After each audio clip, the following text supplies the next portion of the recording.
All right. We should be live. How's everybody doing? My name is Anthony Brian Logan. Thank you for joining me tonight. We got quite a few topics on deck. And before I begin, I just want to say thank y'all for being here. You could be anywhere in the world, but you right here with me on ABL Live. Yeah, it's been a lot going on with the whole demonetization situation. Stephen Crowder got demonetized. James also got demonetized. And there are other people that got their channels outright deleted. Some videos got deleted. Some videos got demonetized or put into like kind of a purgatory state. There's been a whole lot going on with that. So we'll talk about that in a minute here. What else we got? Oh, Trump visited UK. Now, I shared the video that apparently was from last year. And they had a bunch of Trump supporters in UK. And Facebook decided to put some kind of fact checker on it, talking about don't share this. This is a hoax. A hoax? I didn't say that the video was from this year. I was just saying, hey, why doesn't the mainstream media cover this? They cover all the Trump hate, why not the Trump love? And you see, they say they see what they want and they say what they want to paint a narrative. And then they want to tell me that, oh, conservatives, you're not being targeted. It's no censoring going on. It's clear. It's a clear bias against conservatives. That is obvious. And it really just comes from the leftist media that, in my humble opinion, controls a lot of the social media platforms. Okay, your Facebook, Twitter, YouTube, etc. They control what's going on. Got a lot of topics on deck for tonight. I'm going to get to those in just a moment. Thank y'all for joining tonight's episode of ABL Live. I really, really appreciate you. You could be anywhere in the whole wide world, but you're right here with me, right on ABL Live. I really appreciate you. Yes, it's been a whole lot going on. Oh, the Parkland officer finally got charged. Finally. I'm so glad he got charged because that was crazy. And it was wild last year to hear those that were trying to defend him talking about, oh, well, you know, he was trying to defend his own life. It's like, look, I'm not trying to hear that. You were paid to be a defender. You were paid to go in there and make something happen, but you failed to do so. So I'm not really trying to hear the excuses at all. I'm just not even trying to register that in my brain. Now, see, what's going to happen with the ad situation is this. Certain people that are on the list, and before I even get into it, this is just my opinion. So don't nobody try to say, oh, you're spreading misinformation. This is just my opinion from what I observe, from what I see.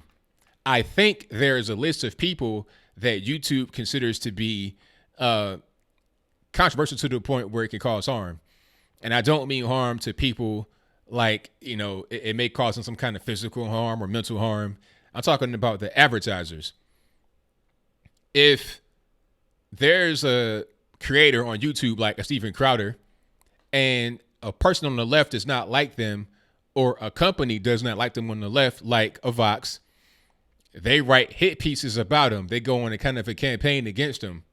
If one of those hit pieces or videos or whatever about Crowder that's negative goes viral, you're going to have other leftist outlets pick it up. And then they're going to spin a narrative talking about how controversial, how extremist YouTube has become, how they're harboring hate speech and right-wing provocateurs, this, that, and a third. That's going to be the general narrative. Then that'll get to the advertisers, and they're going to say, you know what? We can't have this. We cannot have our products on with this guy right here. So we're going to take our ads off the whole platform until you fix it. So that would not only affect Crowder, it would affect everybody. You may have like a 20% ad drop over the whole entire YouTube. And YouTube depends on ads to survive. And they still lose $2 billion per year. I think 80 to 90% of YouTube's revenue comes from ads. So when the advertisers are saying, okay, we're going to back off, it kind of leaves YouTube in the weird space. They could do three things. They can, A, get rid of Crowder altogether, just to, do it Alex Jones, totally just kick him off the internet. B, demonetize him so they did not remove his channel, but they're not going to show ads on it, so that'll please the advertisers. or C, leave everything how it is.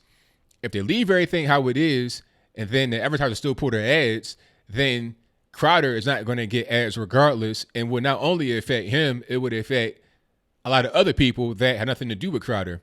So they chose to sacrifice Crowder for the greater good of the entire platform, in my humble opinion. Now, if you ask YouTube this, will they tell you that? I don't think so.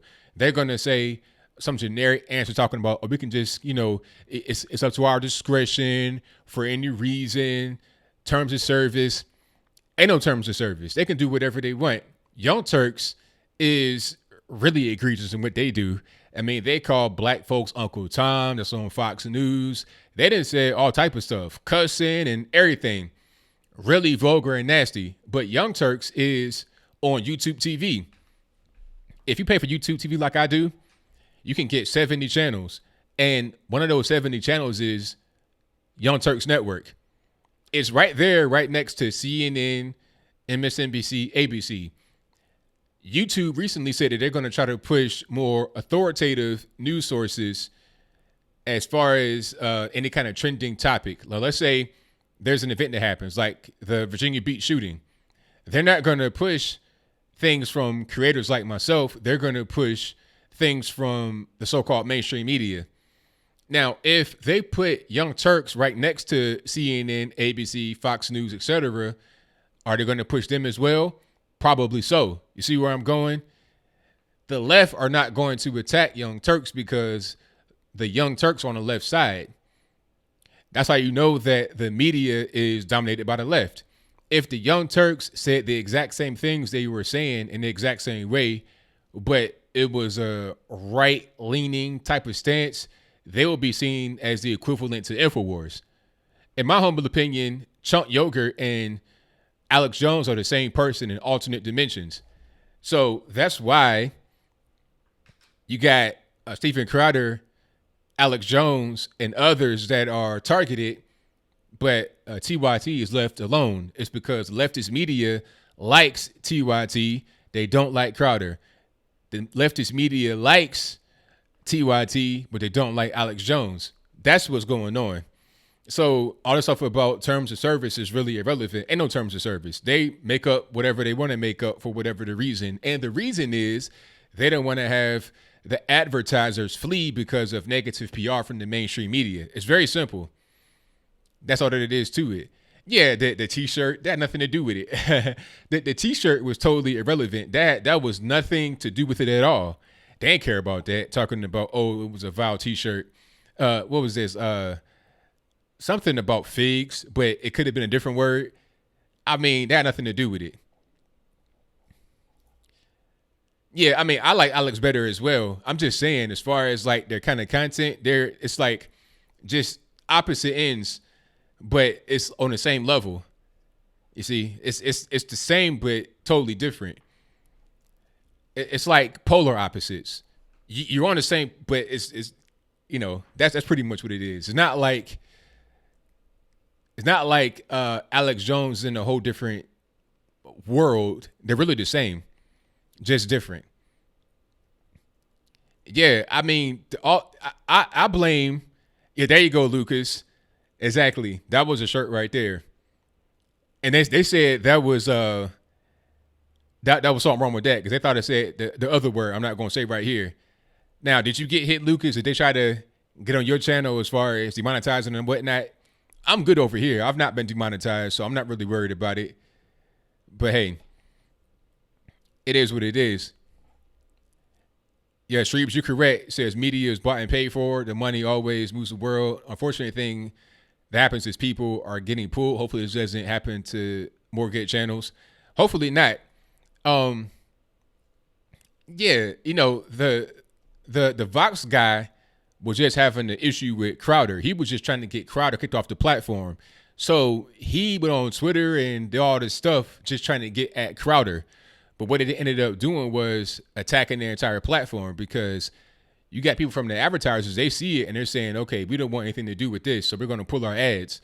The ads, you can't just pull ads from one person unless you demonetize that person. You see what I'm saying? If you demonetize one person, then there's no more ads on your channel. If they're still monetized, The only way to pull ads from that person is to pull them completely from the platform, totally, and nobody gets ads. Therefore, that'll ruin all of our pockets. All because one guy over at Vox, which is a $1 billion company, they wanted to get into this little back and forth with Steven Crowder. That's what happened. That's the truth. Central Park 5. Now, I'm going to be honest with you. I've not been really up on that like that. You see what I'm saying? I've been looking at it a little bit. I was watching the news this morning, and they were saying that the prosecutor wasn't even really involved with the situation. She did not question the boys, and she did not prosecute. I don't know. She was not as involved as they made her out to be.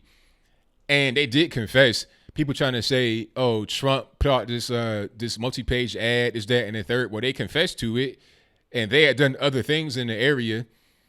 And shout out to my man Brandon Tatum. He had a video today that explained a lot of it. I did not get to watch all the video because of time. He was saying that the evidence as far as DNA came back inconclusive. That doesn't mean that, oh, it was 100% exonerated them. It was just inconclusive. According to what I heard, I need to go back and get up on it a little bit.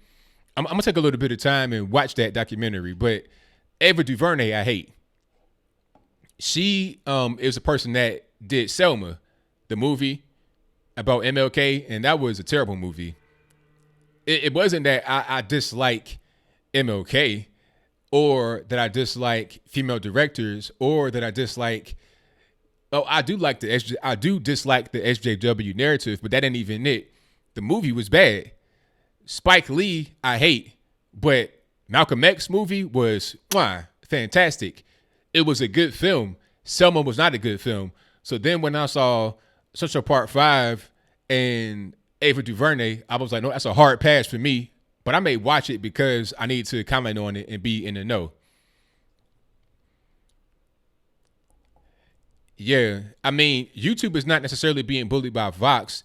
They're being bullied by all the leftist media, including Vox. It's being spearheaded by Vox. And then they're putting pressure on the advertisers. And what can YouTube do? I mean, if the advertisers say, we're not going to put ads on your platform, what are you going to do?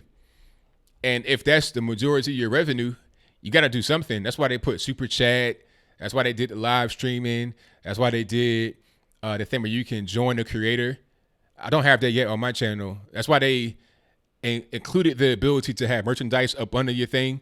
They did a lot of other things to kind of get around that because they understand that the advertisers had too much control over the platform. So they're trying to get around that, but still, that's the bulk of the money. That's the bulk of your cash, so you got to be able to please them and also please us.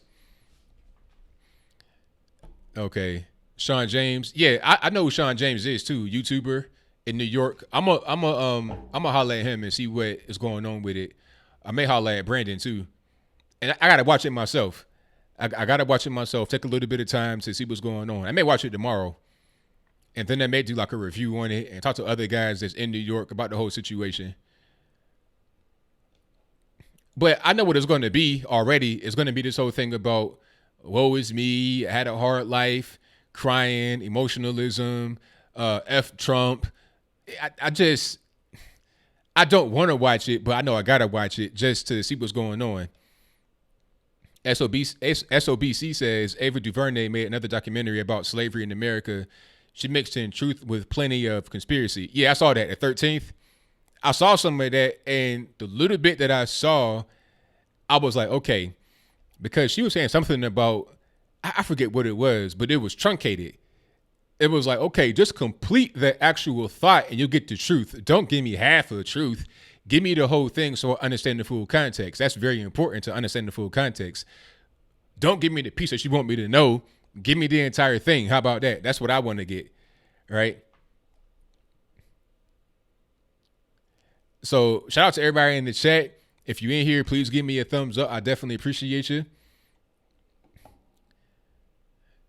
Christian JR asked me, did YouTube not have advertisement or monetization when it first started? Yes, it was no ads or nothing like that. But as time progressed and as the platform became more expensive to run, you had to put in the ads. YouTube currently loses $2 billion with a year with a B every year. $2 billion. The only reason why YouTube is still even afloat is because of Google. They have so much money. It doesn't matter that they're losing $2 billion a year. They can keep YouTube as an asset that brings in cash flow. That's just kind of how that works. It's so important to have that they'll lose the $2 billion a year, but they can't just lose more money by not having the ad revenue. If they don't have the ad revenue, we'll be going back to 240p, and you probably got to pay for it, you know. And then that'll kind of like ruin the whole platform if you had to pay for it. Now, this whole thing about Pride Month, yeah, everybody just trying to make money. Don't nobody care about no Pride Month. Don't nobody care about what's really going on. Yeah, ain't nobody worry about no Pride Month. not in the least bit.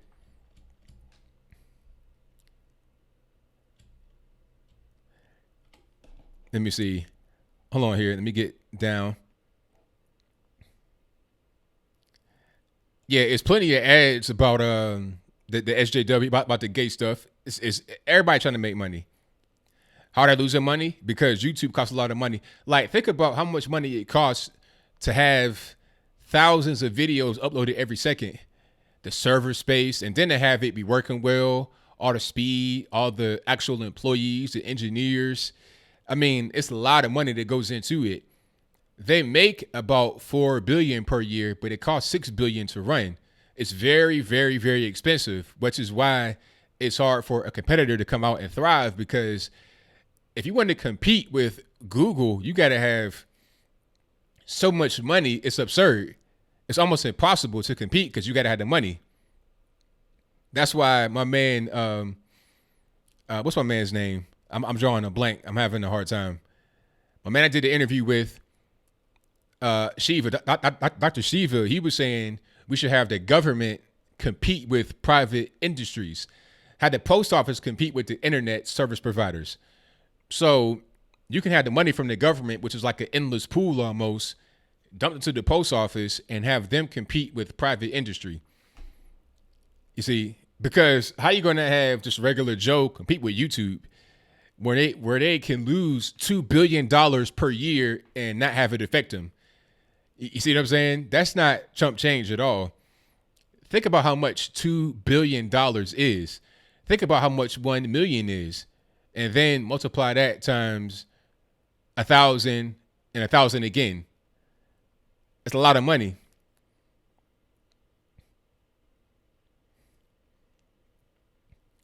Oh, they're definitely losing money. I ain't gonna, I'm not gonna really say nothing about that. Yeah, I ain't even gonna. That's SOBC. The thing about that person is that they have a problem. I'll leave that right there. They have a problem. Like, all they do is attack people that are associated with Turning Point. They got a serious. They have a problem, man. And people like that, I pray for.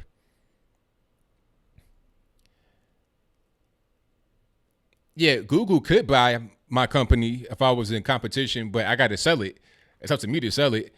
You have hostile takeovers, but I mean, I don't know. It's just one of those weird things. Do I think Gulag pressed YouTube ahead of investigation starting on them? That's kind of a deep question. I don't really know. I need to look into that. Oh, thank you, Demented Looker. I appreciate it. Yeah, these flags back here.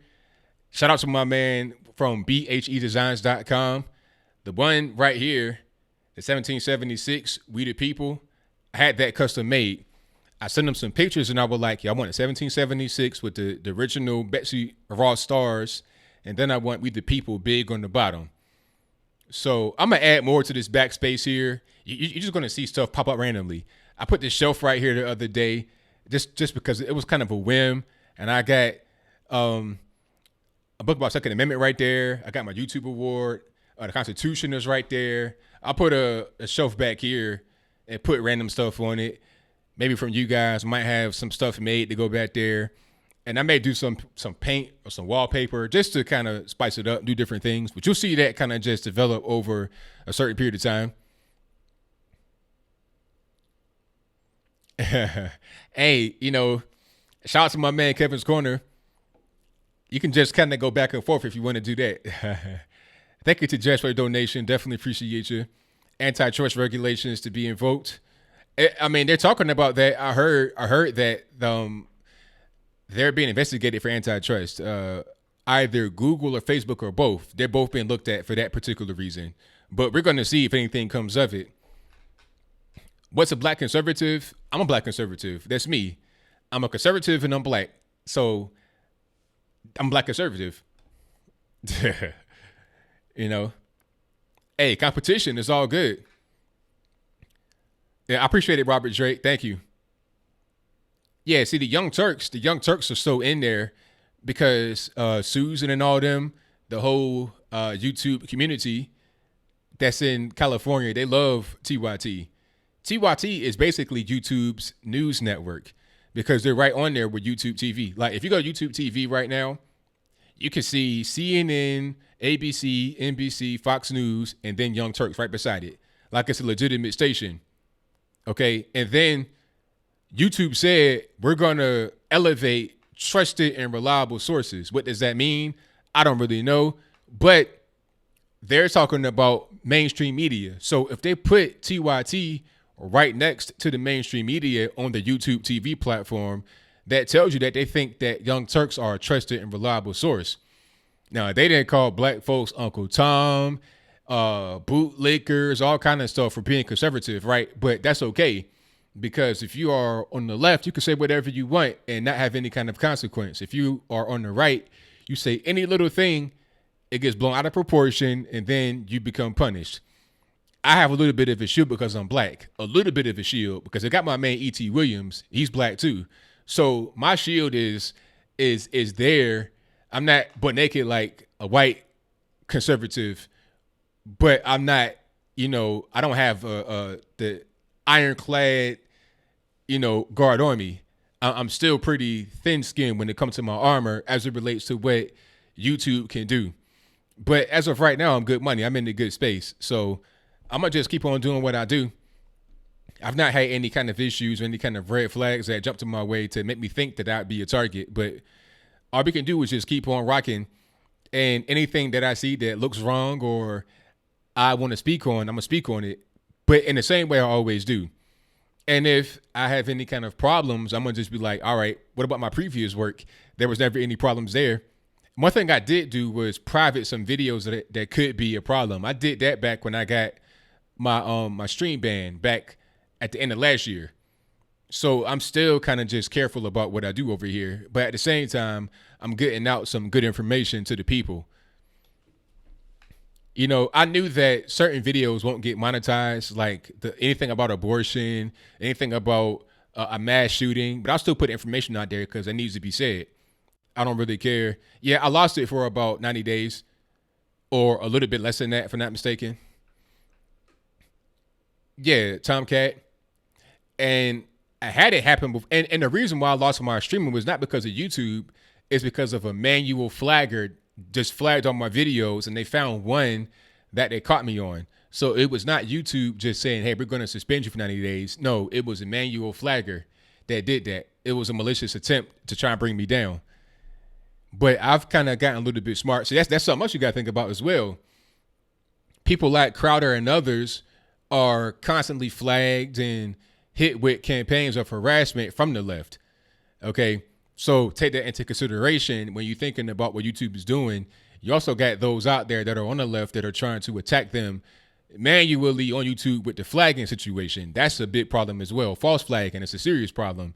YouTube has not really addressed that as well as they should, but it is what it is. Yeah, shout out to my man E.T. Williams.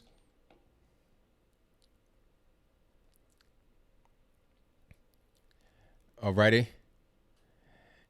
Yeah, it's all about, the crowd.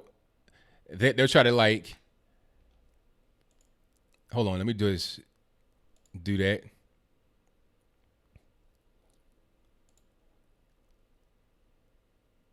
One second here. And hey, if you guys just now coming into the stream, please like the video. That'd be fantastic. I'd really appreciate it if you did. Share the video as well. That'll help me out. Trying to get it out to the people so everybody can see what's going on. Yeah, Crowder has a show that reaches a lot of people. Hopefully he's able to get his monetization back. But luckily he has the Mug Club, so he's good on that end as far as money is concerned. Exactly, Lucifer. Hey, if I become disabled or trans, I can add it to my black minority shield. But you know what I would do is identify as trans and disabled. I identify as a trans disabled, um, whatever. A trans disabled puff of train smoke that comes from a different planet and is different skin tone and is differently able. How about that? I'll put all that in there, and then I'll say, if you think that I'm not that, then you're a bigot because I can identify as whatever I want. And what you gonna do about it? It is what it is.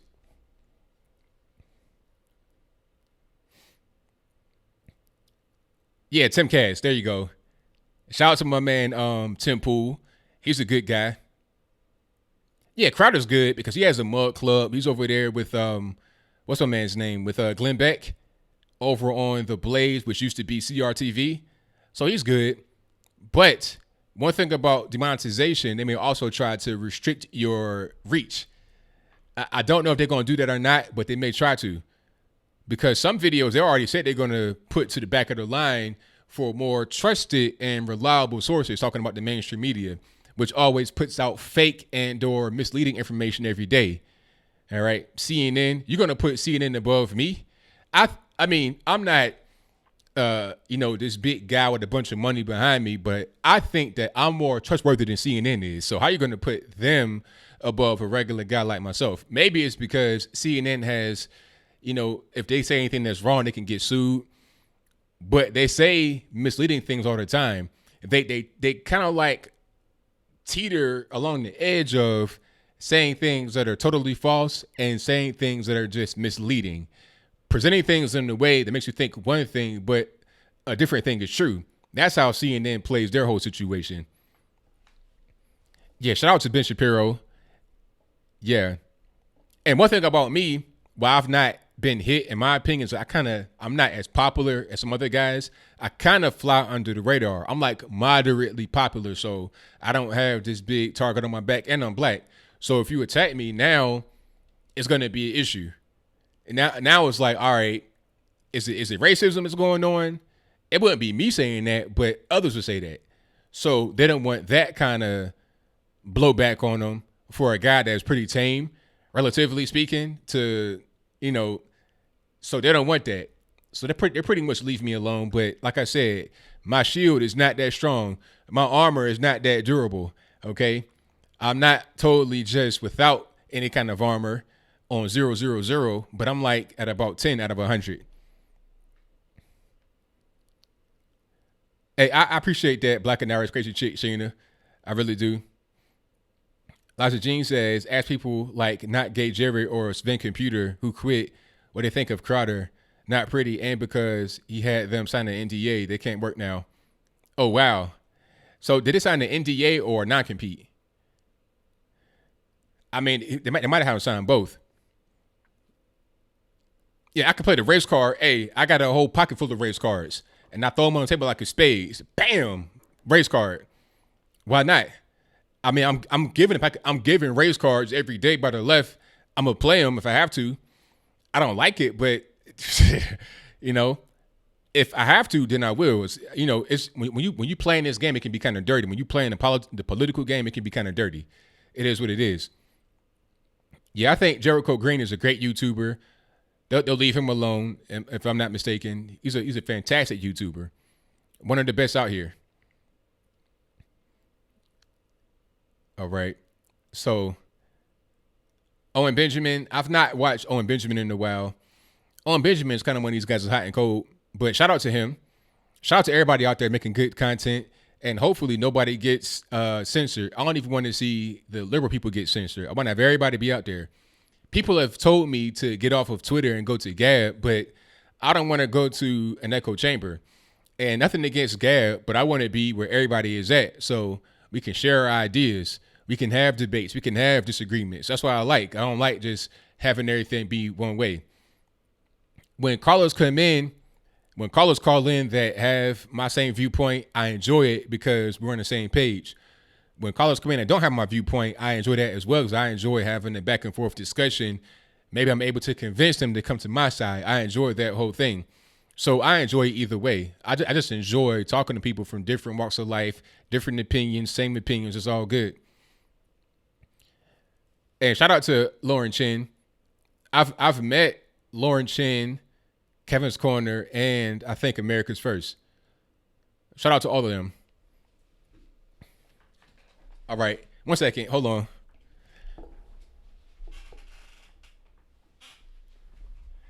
All right, I'm back. Yeah, shout out to the Hodge twins. Yeah, they changed the name to Conservative Twins. I didn't know they did that. But shout out to the Hodge twins. They're also from Virginia, the same as me, but they come from the western part of Virginia, where my dad and them come from, like close to Roanoke. Revenge of the Sis? What is that? I've not heard of that. Hey, YouTube, it's one of those things. If you want to advance and stay competitive and stay afloat, you have to continue to build. YouTube could not be where it is today without the corporate infusion of capital. It just wouldn't be possible because it costs so much to run it. It's just one of those things that you just got to have. If YouTube did not have all this money in it, it would still be like, 240p. It wouldn't be what it is right now, unfortunately. But hey, let's get to the calls. You guys know the drill. The number to call is 434-658-1220. The number is always right here in the ticker at a certain point in time, not right now, but at a certain point. And it's also in the description box below. If you want to get in through Skype, right here in the bottom right-hand corner, there is an email for that in the description box below. Also, if you want one of these flags in the background, one of these beautiful flags, there's a link for that in the box as well. Go to bhedesigns.com and tell them that ABL sent you. He'll hook you right on up. If you want something custom or whatever, just try to contact them and see what you can do. But these flags right here are the business. The wood is beautiful, handcrafted, just wonderful. Alrighty. Yeah. Okay. I was going to say something, but I ain't going to say nothing. Let's go ahead and get into the calls. Yeah, see, the graduations, that's kind of weird. People, it's weird how a lot of black folks want separate graduations. But, all right, I'm to be told that the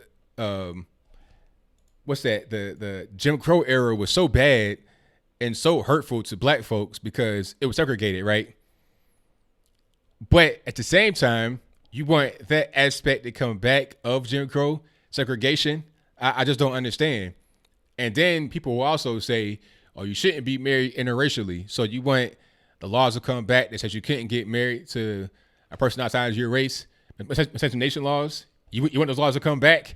But I thought we fought to get that out of here. But now we're trying to fight to get it back. I don't understand. You can't say that the Jim Crow era was harmful to minorities, but at the same time, so you want some things from that era to come back right now in 2019. Because although the ceremony was voluntary, at a certain point, it's going to be mandatory. And that's where you go all the way back to, you roll all the progress and stuff back from the past 50 years to go back to prior to 1960, when you had separate schools, separate water fountains, separate this, separate that. You're going back to those times. So if you're pushing for that to come back, how are you going to say that it was a bad thing? It doesn't make any sense. But let's get to the calls just a moment. All righty. I paid the bills card. That's hilarious. All right. Let me go and turn my audio down from Skype.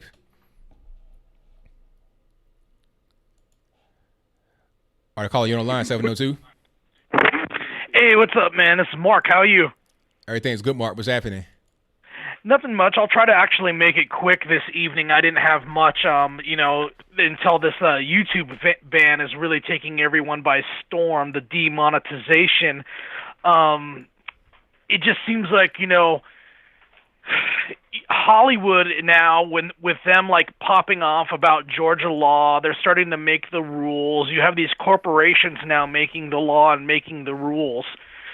So kind of like the old religious order, the new religious order, which is far more dogmatic, is this liberalism, globalist corporatism that we now live under. And they're the ones that are now writing the laws and making the rules, and they have all the money. So anybody who speaks against that is the only one in this culture that is taking risk and the only one that can call themselves a rebel. You're not a rebel if you work for network news media, Google, Facebook, Twitter, any of the big deep pocket corporations. It's the independent YouTuber that's like the modern rebel, you know? 100% correct. Absolutely. Because if you work for the mainstream media, these big conglomerate companies, you do what you're told.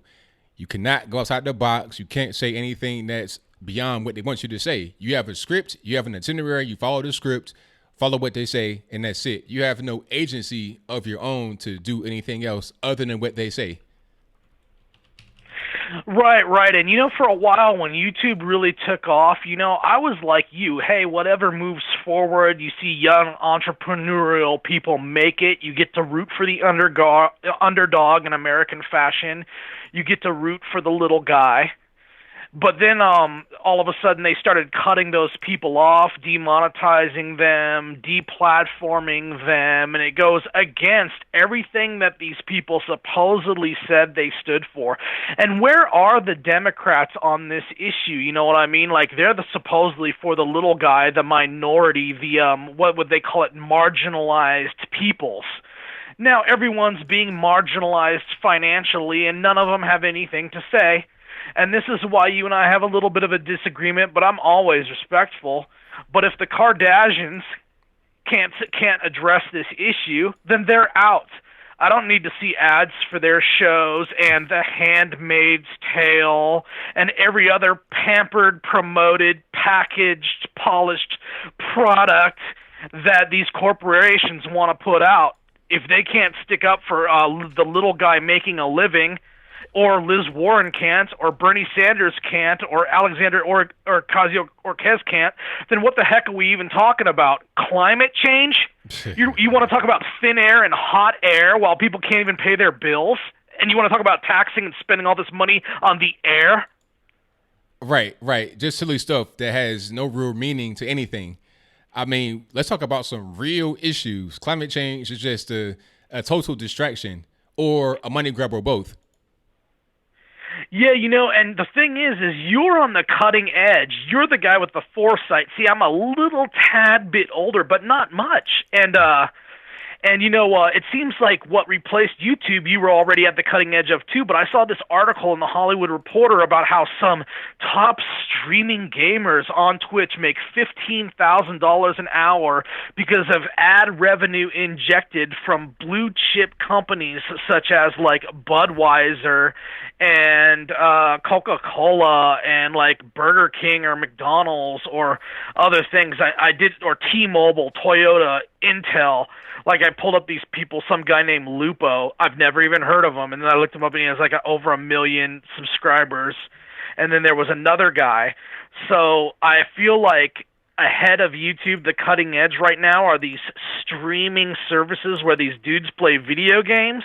And how long before one of them say one thing and they lose like $15,000 in income? And to me, that story is very encouraging, because I like when people are like, hey, yeah, I want to see you do well. Hey, yeah, I'm glad that you're doing well.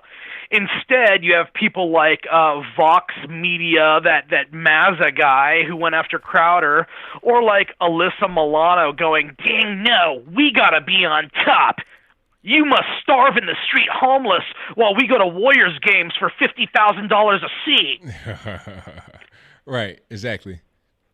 Yeah, and last thing, and I'll let you go. I want to be respectful of your audience. Okay, and you're on the cutting edge with Dr. Shiva. He's the one guy who I believe is like tech-savvy politician. We need him in office. It would be wonderful he was there. He's in Argentina right now. And the one thing I have to say about the Trump UK visit is, did you see the latest victim of London knife crime? I did not see that. It's the Trump baby balloon. Someone stabbed and deflated the Trump baby balloon, making it the latest victim of Sadiq Khan's knife crime. Hilarious. I think that was a great example of a good guy with a knife. Yeah, yeah, awesome, funny. Okay, and also, I don't know if you saw they had streaming lag like last week, and a lot of people were asking, are they testing the internet kill switch? And this was before the big ban that came down today. Like, people noticed lag in their streams, and they're like, okay, are they testing the globalist kill switch for the internet? And also, you know, with the stuff that's going on with China, the stuff that's going on with Iran, they might want to cover that up and are just using targeted blackouts and rolling blackouts to keep people in the dark from getting their news, because they said the youth, 8 out of 10 get their news from YouTube. They don't get it from the network news media anymore. And so, gosh, there was one other thing that I was going to say that was kind of important related to the China. Oh yeah, and just that also the USA, whatever is going on in our country, I mean, I'm pro-Trump all the way just because of who he is, amazing guy. But I think most people realize in this great big world that's tripled in population since Reagan was in office, there's so many more people now, that yeah, you know, the USA was the greatest.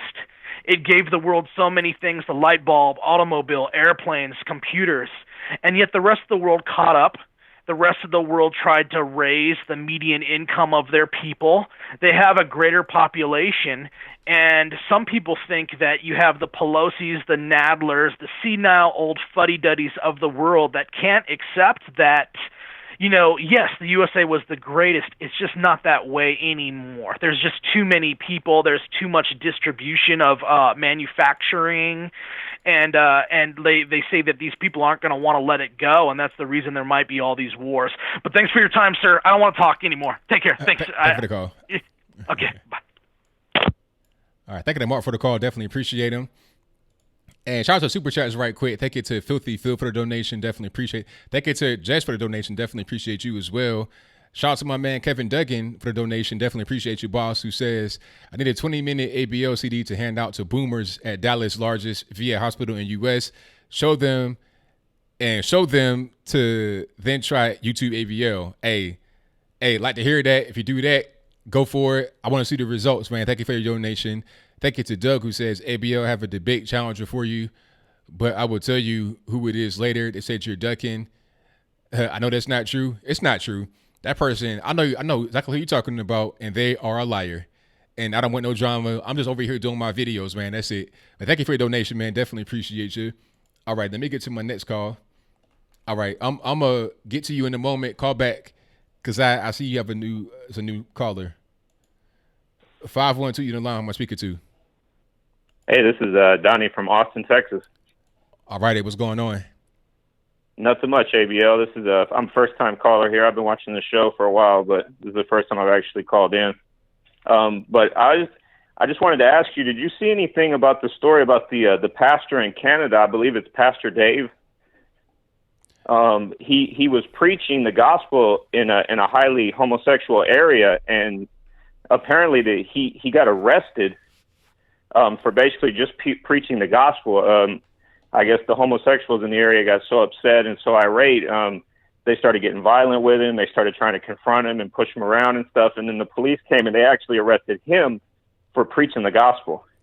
Okay, so let's get a little bit of context. Was the guy inside of a church, or was he out on the street? No, he was out in public, and he did have a microphone, but he wasn't hurting anybody. He was basically just preaching the gospel. He had other people around him.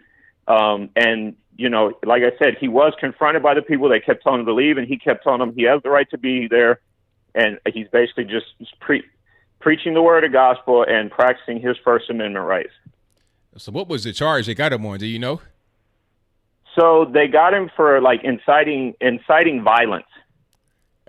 Inciting violence. Wow. Inciting violence. Now, this was in Canada, and I mean, I know they have different laws than we do here in the U.S., but I mean, it's not so different that you can't, you know, go out and preach the word of God, you know? Yeah, I mean, it seems pretty strange that you would go out there preaching on the street and you get arrested. And I'm pretty sure that if he was to be preaching some Islam, then it wouldn't be a problem. You can be out there doing your prayer, and exactly. Yeah. And see, you even have like the thing with the Islamics. You know, they didn't like that the kids were being taught homosexuality. They went and protested, and they got what they wanted. That's you know, right. and I mean, yeah. So it's like even the gays cowered to the Muslims. Right. Yeah. See, that's the thing. And the reason for that is a couple of reasons. The first thing is they didn't want to get, Allahu Akbar, any kind of risk. Excuse me. They didn't want to have any kind of harm come their way. And beyond that, they look at Christianity as a white man's religion. Although it's not, you can have a Christian from any background, but that's how they see it. Well, I mean, yeah, look, I mean, I'm not a Jehovah's Witness, but I mean, even the Jehovah's Witnesses, I mean, they have people from every color in their religion, from all over the world. 100% correct. Yeah, it's not a race-centric thing. You could be... There are a lot of Asian Christians. Oh, yeah, all over the world. Like, where I live, you have a Korean church. I've seen a Filipino church, a Hispanic, black, white, mixed. Every you can have people from all over the world that allow Christianity. So it's not a race-based thing, but that's how the SJW sees it. So that's why a guy out on the street preaching Christianity is going to be harassed. And also there's no fear of retaliation, because if you mess with an Islamic guy, they're thinking, okay, I don't want to get a bomb on my house or something like that. That's in the back of their mind, in my humble opinion. Yeah. Yeah, because not to say that they're all like this, but the Muslim community tends to be even more violent than the homosexual community. Mm-hmm. So, and then there's one other thing, man, like with the media bias with Trump over in London and stuff right now. Like I saw the thing where like it seemed like it got all kinds of attention how the baby Trump balloon got popped. Yeah. And the woman who popped it, I guess, got arrested. Oh, she did? Really? She got arrested, but then I don't know if you saw the video about the elderly man who was wearing was a pro-Trump guy, and he's getting thrown around and like beat to the ground by a bunch of anti-Trump people. And I didn't see anything about anybody getting arrested about that, and the media didn't even really cover it at all. I saw that. So that was crazy. The left has regressed so much to where they preach all this tolerance and peace and love, but yet they see an inanimate object as a bigger purpose than an actual human being. That's right. 100% correct. That was crazy about that old man. I mean, he was standing there minding his own business in the Trump hat, and then he was getting, just abused, tossed around, and then eventually thrown to the ground. Now, luckily, there were some people there that helped him up, that kind of protected him a little bit, but for that to even have gone as far as it did was really crazy. Yeah. Yeah, I mean, it's I don't know. It's like, where have we come as a society where young people treat old people like that? I mean, we're supposed to have mercy on the old. I mean, they're the elderly. They're the ones that are supposed to show us how to build a future. They're the wise ones that have seen things. We're supposed to take the knowledge they have, and we just treat them like that. It's crazy. Exactly. It's crazy. Well, man, I appreciate you taking my call. One last thing off topic. This isn't really politics, but like, I know you play video games. So did you see the thing where the writer was trying to say that Kratos was gay before he got married or something like that from God of War? No, seriously? I didn't see that. So you should look into that. So apparently the writer was trying to say that before Kratos got married, he was bisexual, so deal with it. Oh, man, come on. Like, why do that? It's like they're trying to take anything masculine away from men and boys today, so they can't have anything. It was no purpose in doing that. I mean, Kratos, you're talking about the God of War, like the toughest guy, like the God of War. Why would you come out and say he's bisexual? There was no purpose in doing that other than to try and appeal to the people that like that kind of stuff, which is a small percentage of the population. That was definitely virtue signaling. Well, and then the guy retracted, I guess, and said it was just a joke, and now he's getting attacked by the gays. So it's almost like karma came back on him. That's right, 100%. And he deserved it for sure. Well, ABL, thanks for taking my call, man. I appreciate it. I love your show, man. It's awesome. All right, thank you for the call, man. Definitely appreciate you. No, not a problem. All right, shout out to the caller. Most certainly appreciate him. Yeah, that's crazy. Why would you come out and say Kratos was gay? God of War, like, come on. It's no need to do that. Why would you joke like that? I just don't understand. All right, let me get to my next call. All right, Victor, what's going on? Hey, thanks for taking my call. Ain't no problem. So Kratos is bi. But then the guy said he was just joking. So now the gays are mad because he used him as a joke. He used him as a prop, so to speak. So now they're upset. Yeah, I mean it's stupid because the evidence, if you go back to part one when it was on PS2, it didn't show any evidence at all that he was at least bi. I remember playing the game, and the main thing I do is make sure I bang out multiple women to get red orbs. Exactly. That's part of the game. You did that. It wasn't no dudes in there doing anything strange or some change. So yeah, that was crazy. Yeah, and in fact, the only gay thing that they showed on God of War are the lesbians kissing each other when Kratos was having sex with Athena. Right. Yeah, that's it. So, yeah, the Nancy Pelosi thing when she was calling the black boys ghetto boys. Kids in the hood. Yeah, something like that. It just shows how the left or the liberals, um, how they think of black kids. Yeah. They don't they think so little of them. And I noticed that when I was talking to someone about the number one running back in high school football named Zachary Evans, that's in Houston, and he put out his list of his top 5 schools that he's looking to. None of them are Texas schools, and when I read why he didn't pick any Texas schools, I didn't like his reason, and I was complaining about that. And I was complaining to somebody about that. We were going back and forth, and the guy said, "Well, why are you expecting so much from a ghetto kid? No, not just a ghetto kid, a ghetto black boy." Wow.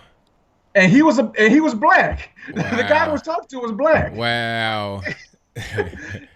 Yeah, so I'm like, okay, I may be expecting too much, but Maybe so. yeah, I am, but it needs to. Why do we want to think so little of them and wonder why they can progress? Because because you want to think of them as a ghetto boy. Right. I mean, it don't really matter. Like all of that is irrelevant. You know, I should be able to have expectations for you as a human being. It doesn't matter. None of that stuff matters. Like you put in somebody that comes from a particular place in the box, and we're trying to break away from that. All these stereotypes and whatnot. Just let us be. That should be what's really going on. Yeah, exactly. So the Trump visit to the UK, I was actually looking at CNN about this, and the only thing that they talked about with the Trump in the UK is the impeachment talk. That's it. Only because the judiciary chairman keeps talking about impeachment. I'm still waiting for them to impeach him. Yeah, I mean, we're gonna see. I mean, I wouldn't hold my breath on that one, but we'll see for sure. I think they're gonna keep trying to investigate and just saying that Trump needs to be impeached without actually impeaching him, because they know that if they impeach him and they fail, which they're gonna fail, that's gonna cause a big time problem with their constituents, and that's gonna hurt them when they come to 2020 elections, not only locally but also nationally, because you're trying to win the White House back. Now, how you gonna do that when you're trying to physically remove this guy from office and fail? Exactly. And then when they finally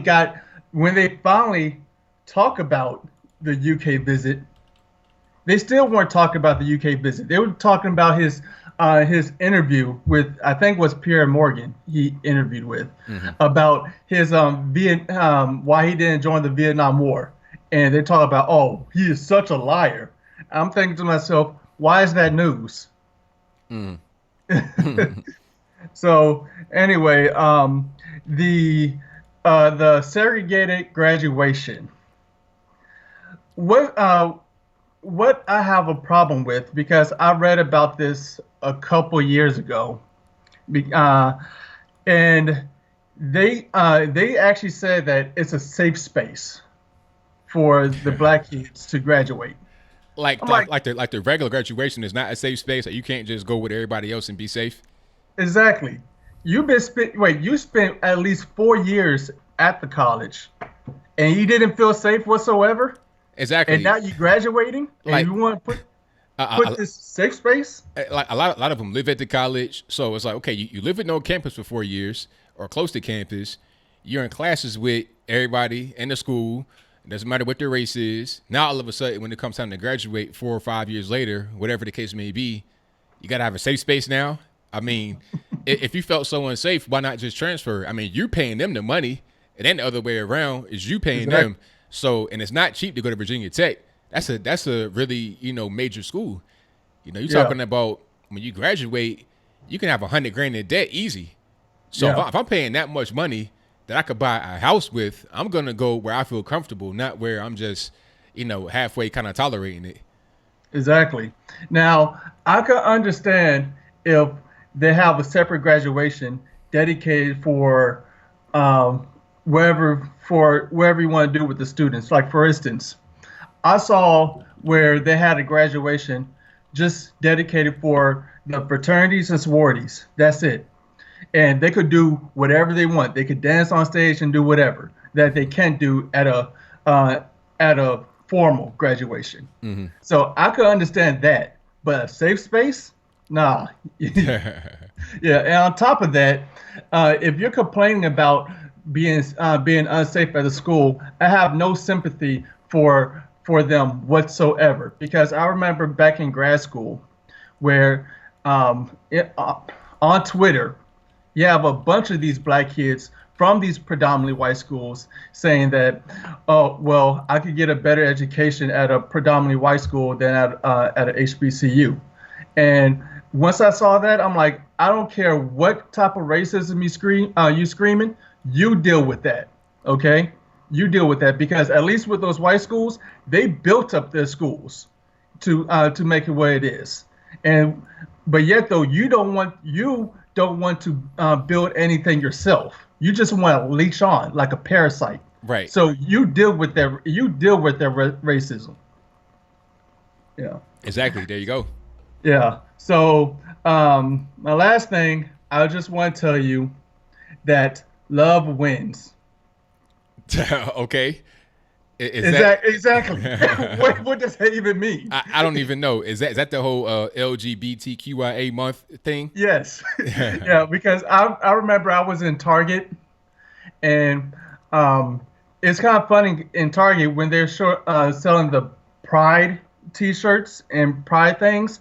They only kept it on the men's side, and not on the women's side. And they also at the Target I went to, they also had more gay pride shirts than Father's Day shirts.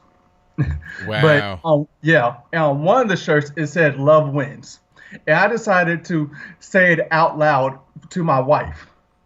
And saying it out loud, it just didn't make sense because I said because thinking about it, I'm like, okay, what happened if you're loving a lie or something that's not an objective truth?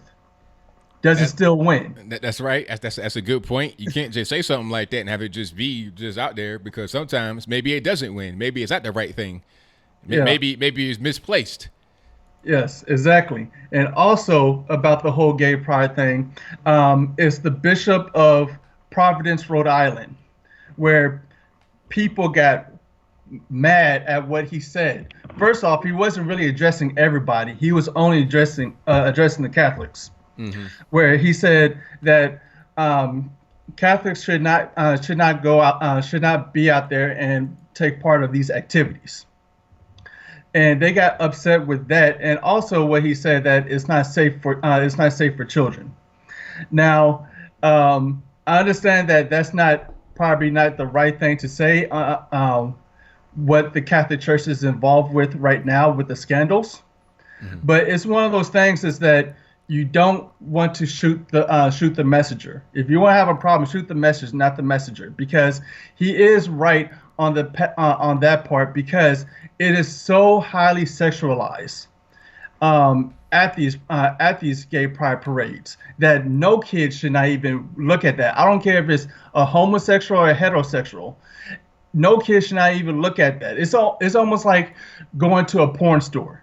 You don't take a kid to a porn store. You don't, exactly. That's why you gotta like often like if you go like in a regular video store and you got like a little adult section, it's off in the back. They got a curtain back there because kids are not supposed to see that. So you wouldn't take small children to see grown men with their Jimmy out. It's just not the appropriate place to have children. Not at all. Yeah, exactly. And then if you do that, then what you're going to do is just over-sexualize the children. And what do you have? Desmond is amazing, and that other drag kid right. that's going to the bars, dancing in front of these gay guys like a stripper, and Correct. another one that's taking a picture with a naked gay man. Right. Exactly. Yeah. So anyway, thanks for taking my call. Thank you for the call, man. Definitely appreciate you. All right. Bye. All right, that's a great call from my man Victor. Definitely appreciate him as always. I got some breaking news for y'all. You know I've been covering the whole Jussie Smollett kerfuffle, right? I've been covering that for a few weeks, maybe even months now. And we have the 911 tape. It just leaked over on TMZ. I'm going to see if I can play it. Hold on 1 second. Let me see if I can get my desktop up. Hold on 1 second. Let me see if I can do it. I just need the police to come by. I work with an artist. I don't really want to say his name, but he stayed here. He went to Subway. He was walking by, and some guys, I don't know, they jumped him or something like that. And I just want to report it and make sure he's all right. I'm waiting in the lobby. I'm going to go back up to the apartment. Okay, so you're going back to the apartment, so you're just going to leave him there? Yeah, hilarious. Hold on, let's run that back. So you're just going to leave him there? Okay, so you're going back to the apartment, so you're just going to leave him there? Yeah, I came down because I didn't realize the address. I didn't realize the address, and, you know, he was cool. He didn't want me to call you guys, but I feel like he needs to make a report. I mean, come on. Like, if you're going to call 911, have your story together before you call. The dispatch, whoever that was that answered the phone, recognized the lie immediately. Recognized the lie. So this person, I don't know who that was, sir, but you got to get your lie together. You know, if you're my lawyer, I'm going to the penitentiary. I'm sorry. It is what it is. Let's keep playing the tape, though. Okay, so you can't make the report for him. Did he want to make a report? No, he that's why I'm doing it. He's definitely going to make the report. I'm going to make him make the report. Does your friend need an ambulance? I just think he's startled. What's really weird, man, just because I'm scared, I don't know what it is. They put a noose around his neck.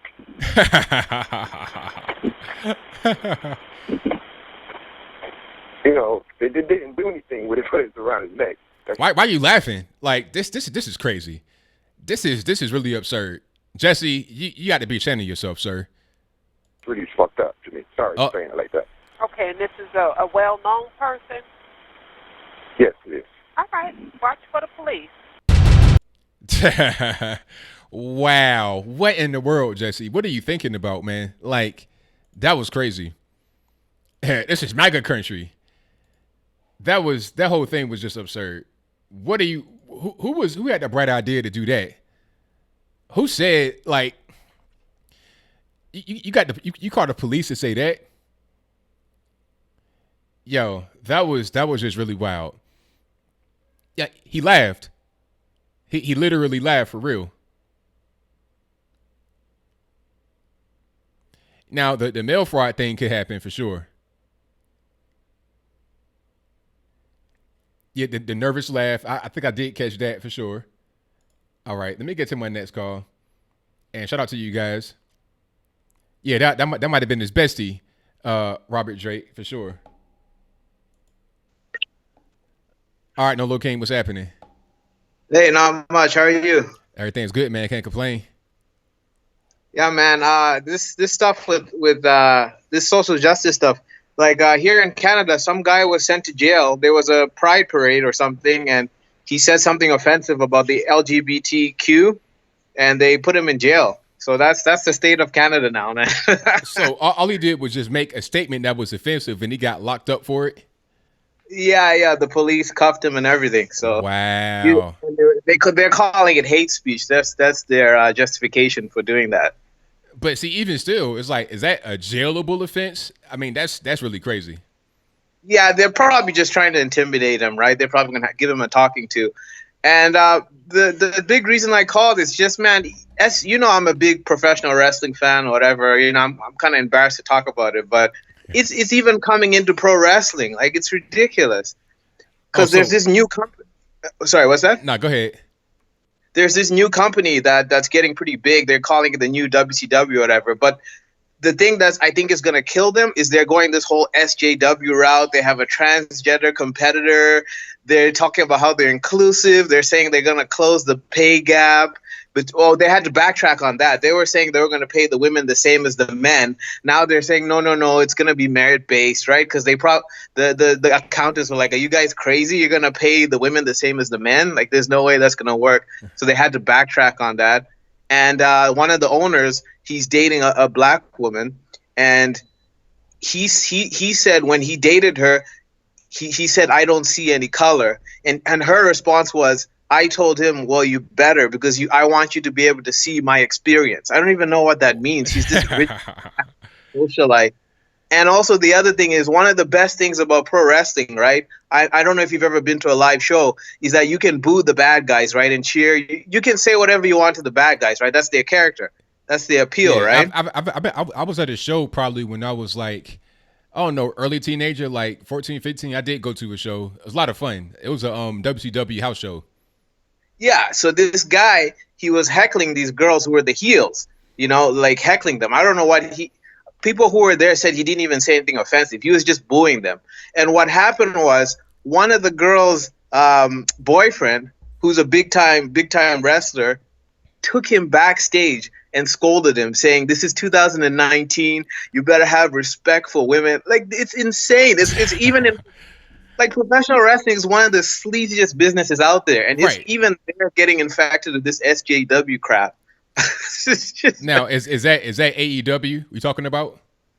Yeah. I'm talking about AEW, but this incident, I was talking about AEW, that they have the transgender and all that, but this incident where the guy took the fan backstage, it's a different company. It's like an indie company, but the guy who took him backstage, he used to be a big I don't know if you remember Bubba Ray Dudley. Yeah, the Dudley Boy? Yeah, Dudley Boy. Yeah, so it was Bubba Ray. He took the guy. That's crazy. The Dudley Boy, like, really? Them? Out of all people in the world? What? Because the Dudley Boys, they're known in ECW for riling up the crowd, for calling people, you know what I mean? Like, oh, you sleep with your mom, or your you know what, right? And he's I couldn't. I mean, look, if you're in ECW, you shouldn't be doing no kind of scolding anybody about any kind of way to act. I mean, ECW was known for being crazy off the top when they had Mick Foley, blood everywhere. I mean, come on, man, really? Yeah, he's so soft now. It's ridiculous. He had this whole post on Twitter, man. It's too much. Pro wrestling. I'm not an alpha male. I'm kind of small. I just like to watch these guys go at it. Play fight. That's what I'm there for. I don't want people telling me about the gender grab and stuff, man. But it's crazy. But you guys in U.S., you guys got to smarten up, man. You don't want to be going to jail because you had a megaphone and said gay marriage ain't right with me, right? You don't want that. So I just wanted to share that, have a good chat with you. Hopefully the Raptors lose, because the staff is getting distracted by this game. I don't want to sound like a hater. I know Seth Curry, he's a SJW, but I'm willing to take the L so that staff will just focus on work. But all the best to you, man. Good talking to you. Thank you for the call, man. Definitely appreciate you. All right, thank you to No Low King for the call. Most certainly appreciate him. And shout out to the Raptors. I want them to win, actually, because, I don't want people to say that, the Bucks got exposed and Giannis is garbage. I don't want that to be the narrative. So if the Raptors win, then you can't say they were garbage because they beat the champions. But I digress. Let's get to some more calls. And thank you all for calling in. Definitely appreciate you. If you are just now tuning into the show, please give the video a thumbs up. Click the little thumbs up button right there in front of you. Also, if you are a brand new viewer, please subscribe to the channel. It'll do me wonders to help me keep this party going. Also, share the video wherever you can, on your mom's page, your dad's page, your friends, your aunt, your uncle, your cousin, coworker, whatever it is. I'd really appreciate it. But let me get to the next call here. 718 on the line. Who am I speaking to? Hi, this is Analytical Chick. All right, what's going on? Hey, I was wondering if you heard about the guy that got doxxed. I don't know if I missed. I came in a little late. I don't know if I missed it, if you talked about it before I joined the stream. But did you hear about the guy who got doxxed from New York City? I don't think I have. What happened? Oh, wow. So this black Trump supporter from New York City got doxxed by the Daily Beast. Oh, yeah. I did a video about that. I did a video about that, yeah. Oh, you did? Oh, okay. Yeah. So I guess, I reached out to him, and it was funny. Nobody else from New York City reached out to him. I couldn't believe it. Well, he said only media, and haters, of course. Oh yeah, of course, absolutely. But that was crazy. I mean, and for anybody that doesn't know or didn't see the video, the so-called fake, the Dr. Nancy Pelosi video, they say that it originated on a Facebook page. Now, the guy in question who got doxxed by the Daily Beast happened to be an admin of that Facebook page. So they put his information out there talking about, oh, this is the guy that put the fake Nancy Pelosi video out there. He has a domestic battery charge on his record. This is his name. This is his picture, all this, that, and the third. And he happened to be black and a Trump supporter. But he came out and said, hey, I didn't even do that. I'm an admin on the page, but I wasn't the one that posted the video.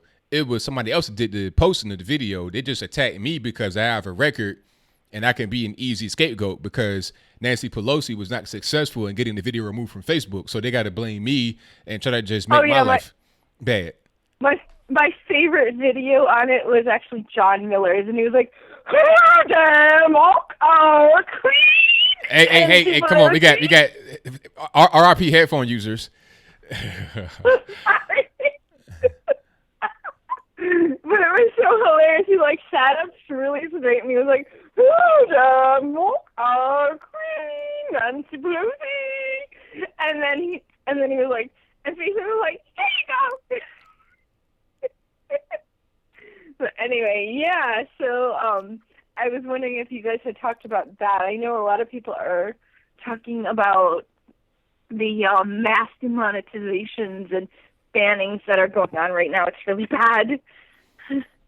Yeah, it's pretty crazy, but that hadn't been brought up. But I did a video about that. That was a weird situation. But I'm not really surprised because the left, they do things like that. And then they accuse the right of being the ones that are engaged in this kind of stuff. It's not us, it's them. Right. Did you get hit by that at all yet? Nah, I mean, I think I'm pretty good because I know kind of what happens. What happens is the media will focus on somebody they don't like, and they'll write hit pieces on them. And this Vox guy was going after Steven Crowder. Yes, and then it'll spread to other channels that are also liberal, other networks that are liberal, like other publications, New York Times, Washington Post, and then they'll blow it up out of proportion. That creates a lot of negative publicity, and then that gets to the advertisers. They respond to YouTube saying, hey, we're going to pour our ads on the whole platform if you don't get rid of this guy. So what they did was just demonetize them so the ads won't get played, so that pleases the advertisers, but it does not remove his channel totally. Yeah, we should find out where the advertisers work and get a bunch of conservatives. No, can't do that. No.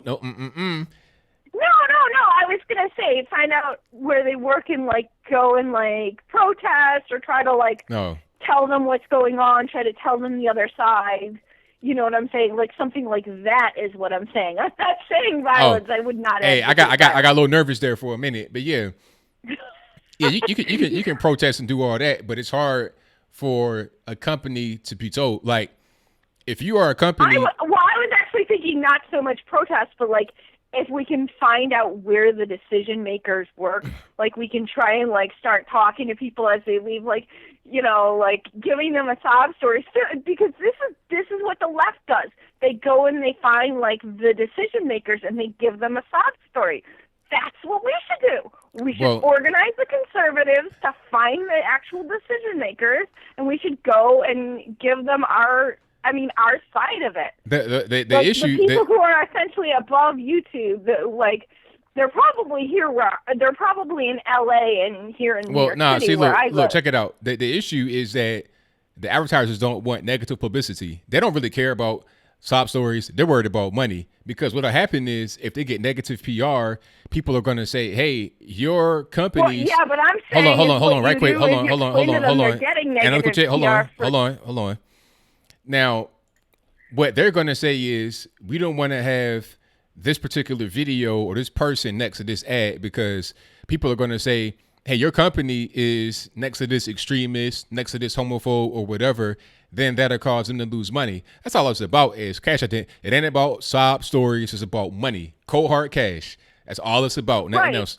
Right. But my point is, we all know full well most of these people who are screaming up and down, pretending they're going to boycott these companies. We know that these people are not customers of these companies. Most of these people. So that's what I'm saying, that we should try to get that information somehow to the decision makers, that they're catering to people who aren't even customers, that kind of thing. But I don't know, I wouldn't know how to figure out who are these people, but that I think would be an optimal goal, if we could figure out who these people are that are the decision makers. I got you. Essentially, that would pull from YouTube and not even protest, but organize some conservatives to just kind of catch them after work and be like, hey, do you know that actually we're getting a bum rap, and actually you're not going to lose business, and actually Tucker Carlson actually has more more people are watching the conservative. Tim Pool, who is by absolutely no means conservative, he's not a conservative. He covers this all the time. Tucker Carlson has 3-4 times the views of, I think, all of the left stream media combined. I got you. Daily Wire has we actually have the views. So the reality is, these people who are getting worried and potentially pulling their business from YouTube over this stuff don't know. All right, I got you. I don't mean to cut you. I don't mean to cut you right here. But I'm gonna get to a few more calls. I just want to say that it's all about money. The views are good, but they're looking at the total thing. Steven Crowder has 3.8 million subs, a lot of views per video, but they're saying if the advertisers pull their ads from the platform, they're willing to sacrifice Steven Crowder for the entirety of YouTube, which has much more than just Crowder by himself. But thank you for the call. Definitely appreciate you. Well, I don't think YouTube thinks that. I got you. Thank you for the call. Okay. All right. All right. Thanks. All righty. Shout out to Analytical Chick and RIP headphones users if you heard the screeching. But hey, it's not my fault. Let me get to my next call here. I already called you on the line, 617. Yeah, this is David, man. What's going on? Everything's good. What's happening? I was going to take a few points, a few things about the video, the fake video that was Nancy Pelosi was showing she was drunk. I believe, those YouTubers, they will do anything for money. I understand that. But the problem of the video was when Trump made those comments about Nancy Pelosi. I think those comments were despicable. He's the leader of this country. He shouldn't be making those comments. Okay, so you're talking about, wait a minute. So you're talking about the video and then Trump's comments. How do they link together? Well, I mean, let's say if when Kanye West went to the White House, right? Let me give you an example. And, they got, you got people comedians that make joke of him. Those are comedians. That's okay, because that's what they do for a living. You got YouTubers that make fun of him. That's what those people make their living. But if they say Obama would have tweeted, would have said, well, you need to take your medication, blah, blah, blah, blah, blah, do you find that appropriate? I don't understand. What are you talking about? You said you were talking about the video, and then you talk. Hold on. Let me just get my guy to say out. You were talking about the video, and then you spoke about Trump, speak about Nancy Pelosi. So they're two different things. So why two different things? How are they linked together? Sir, you asked me a question. I'm gonna answer it. How are they linked together? I'm not seeing how they link together. Well, if you have the leader of free world making negative comment, it's not so much of a comment. You could make a negative comment about something that you say that is ignorant. Okay, I understand. So you're saying something like that. But you make I get it. Caller, listen to me. Physical. I'm gonna mute you. You're muted. I'm gonna go ahead and talk while you keep talking. You can keep talking, and that's fine. But you're muted. So what I said was, how is the video linked? Because you're saying that Trump made a negative comment about Nancy Pelosi and it was inappropriate. How is that linked to the video? Well, you making a comment in the video. You make the comment in the video. That's why. That's why it was inappropriate. You say that one more time. He makes the comment in the video. That was inappropriate for him to do that. In what video? Because it was in the video that they posted, because they're physical. Because I guess you say that she was sounding drunk. No, that was it, sir. That was a different video that he was talking about, not the one that the guy got doxxed for. There was two different videos. No, but even then, if she kind of checks a little bit, and I seen that she checks a little bit, and she kind of suspicious a little bit because she's an older woman. Well, number one, you don't know if she's on medication. Number two, you don't know if she has physical impairment that she has developed due to her age. So you make fun of that. It's like you like somebody make fun of your mother, or your father, or somebody. So basically, we're not talking about the video. We're talking about Trump. Okay, so let's talk about Trump then. Let's not talk about the video because that's not in question here, because you're talking about a different video that Trump retweeted from Fox News, which is on television by a trusted media source. It was different. It was not the same video from the Facebook page. You're talking about Trump in general, just making statements. Trump in general making fun of this situation. Okay. I mean, why is it a big deal? She does sound drunk. She does sound crazy. Well, I mean, so like I said, if your mother alive, or your father alive, or some grandmother alive. Well, hey, I mean, it wasn't my mom or my grandmother. I'm asking you, is a response yes or no? If it's yes, you would like to. So let's say your mother worked for the Red Cross, and she giving a speech about the Red Cross. You would like to see the president of the Red Cross making fun of your mother because of physical impairment, if speech problem, maybe she's taking medication. Maybe she suffers from, I don't know, many type of diseases that after you overtaking so much medication, you develop some sort of physical ability. That's appropriate for him to do that. This is not somebody. Hey, it's fine. A guy in the corner. We're talking about if you're a public figure, it's fine. It is what it is. No, it's not true, because this is that's about my sir. You're muted. You asked me a question, I gave you an answer. You can't say it's not true. That's my opinion. So an opinion, sir, I'm not done. An opinion cannot be true or false. It is what it is. But go ahead. Okay, let's move on. And another thing about the protesters, where he said that, there were only a few. Well, you guys are talking about protests, probably because you knew in politics. You never watched politics before in your life, and never follow politics in the United States. All American presidents they have protesters when they travel abroad for different situations. Clinton, when he went to South Africa, George W. Bush, when he went to Panama, Nicaragua, he had protesters because the invasion of Panama, and then with the problem with the okay, so basically, Civil War. What is your point, though? So why what is he crying about some protesters? Huh? What are you talking about? Why is he crying about some protesters? Why is he saying things that are not true? Yes, there were only a few protesters. You saw like 3. There were protesters that were protesting you. Hold on. So you said hold on. So you said there was only like 3 protesters? That's what he said. There were a few. I just saw a few of them. You watched the conference? Okay, so said that people were. There was quite a few protesters. So if you're saying that I'm talking. So when I talk, you don't talk. So if he was saying that there was only a few protesters, but there were a lot more, that means that he was not really concerned. He could have said that there was a whole whole block. I'm not done talking. As I said, when I'm talking, you stop talking. If he was really to be crying about it, he would say that there was a ton of protesters, and he would be. That's what it is. Brought it up then because it's true. It was protesters there. So no, he brought it up. Nobody asked him about the protesters. It doesn't matter. It was a true statement to say there was protesters there. Well, okay. Let's move on to the Mexican issue. Why this president? Why nobody corrects him?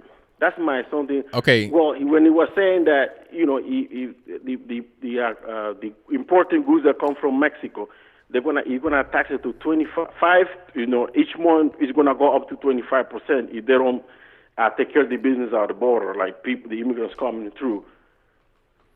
And okay. you know what a tariff is, right? Yes, I do.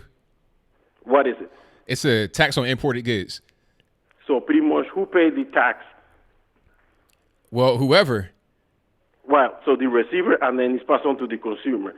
Well, look, the thing about it, that's not necessarily true, because if Mexico has this tariff that's like 25%, their goods are going to become less competitive than goods that come from other places. So, well, but there are American companies that buy those goods, that go to Mexico and buy those goods. How that works? What? The American companies that buy the avocado and buy all these things that we buy from somewhere else. You buy elsewhere. You're gonna buy from somewhere else. Mexican is the largest partner with the United States. You know that's our main partner. You know nice. that, right? That's nice. And they're also sending us a bunch of illegal immigrants all the time and disease all the time. So until they tighten that up, as I'm talking, you don't talk. So until they tighten that up, then that's what we're going to have. Get the situation together, and they're coming to the table to negotiate. So I think that the full 25%, which is set to go into effect in October, will not actually be reached, because we'll be able to strike a deal before then. So Mexico send people to the U.S. That's what you're saying? Where's your proof of that? Well, there's plenty of proof if you research. They got pamphlets that tell people how to get across the border. They have a porous border. You got a lot of police that are in the hands of the cartels. Everybody knows about that. No. They might give them tips. There might be organizations that give them tips. Okay. How, when they cross the border, how to apply for political asylum, and that's we done from any other country. Okay. Your consulate will tell you how to protect yourself from being deported. And the police that are in the police that are in the hands of the sir. I'm talking. You got to stop. And the police that are in the hands of the cartel. What about them? The police in the hands of the cartel. What do you mean? There are plenty of police in Mexico that are in the hands of the cartel. So what does that have to do with the... So the cartel are the biggest traffickers of human beings across the border illegally. So if the police are in hands with them, then that's how the government of Mexico, the police, are working with the cartels to send illegals to the United States. It's very clear. It's simple. It's easy. No spending, no illegals to the United States. That's what Trump keeps saying. All right, so here's a question, and then I'm going to get to my next call. Are there police in Mexico that work hand-in-hand with the cartels, yes or no? There's a lot of corruption. It's a yes or no question. Just answer it. Exactly. You can't answer it. So that lets me know that I'm correct. I'm going to mute you, then I'm going to talk, and then I'm going to go to my next call.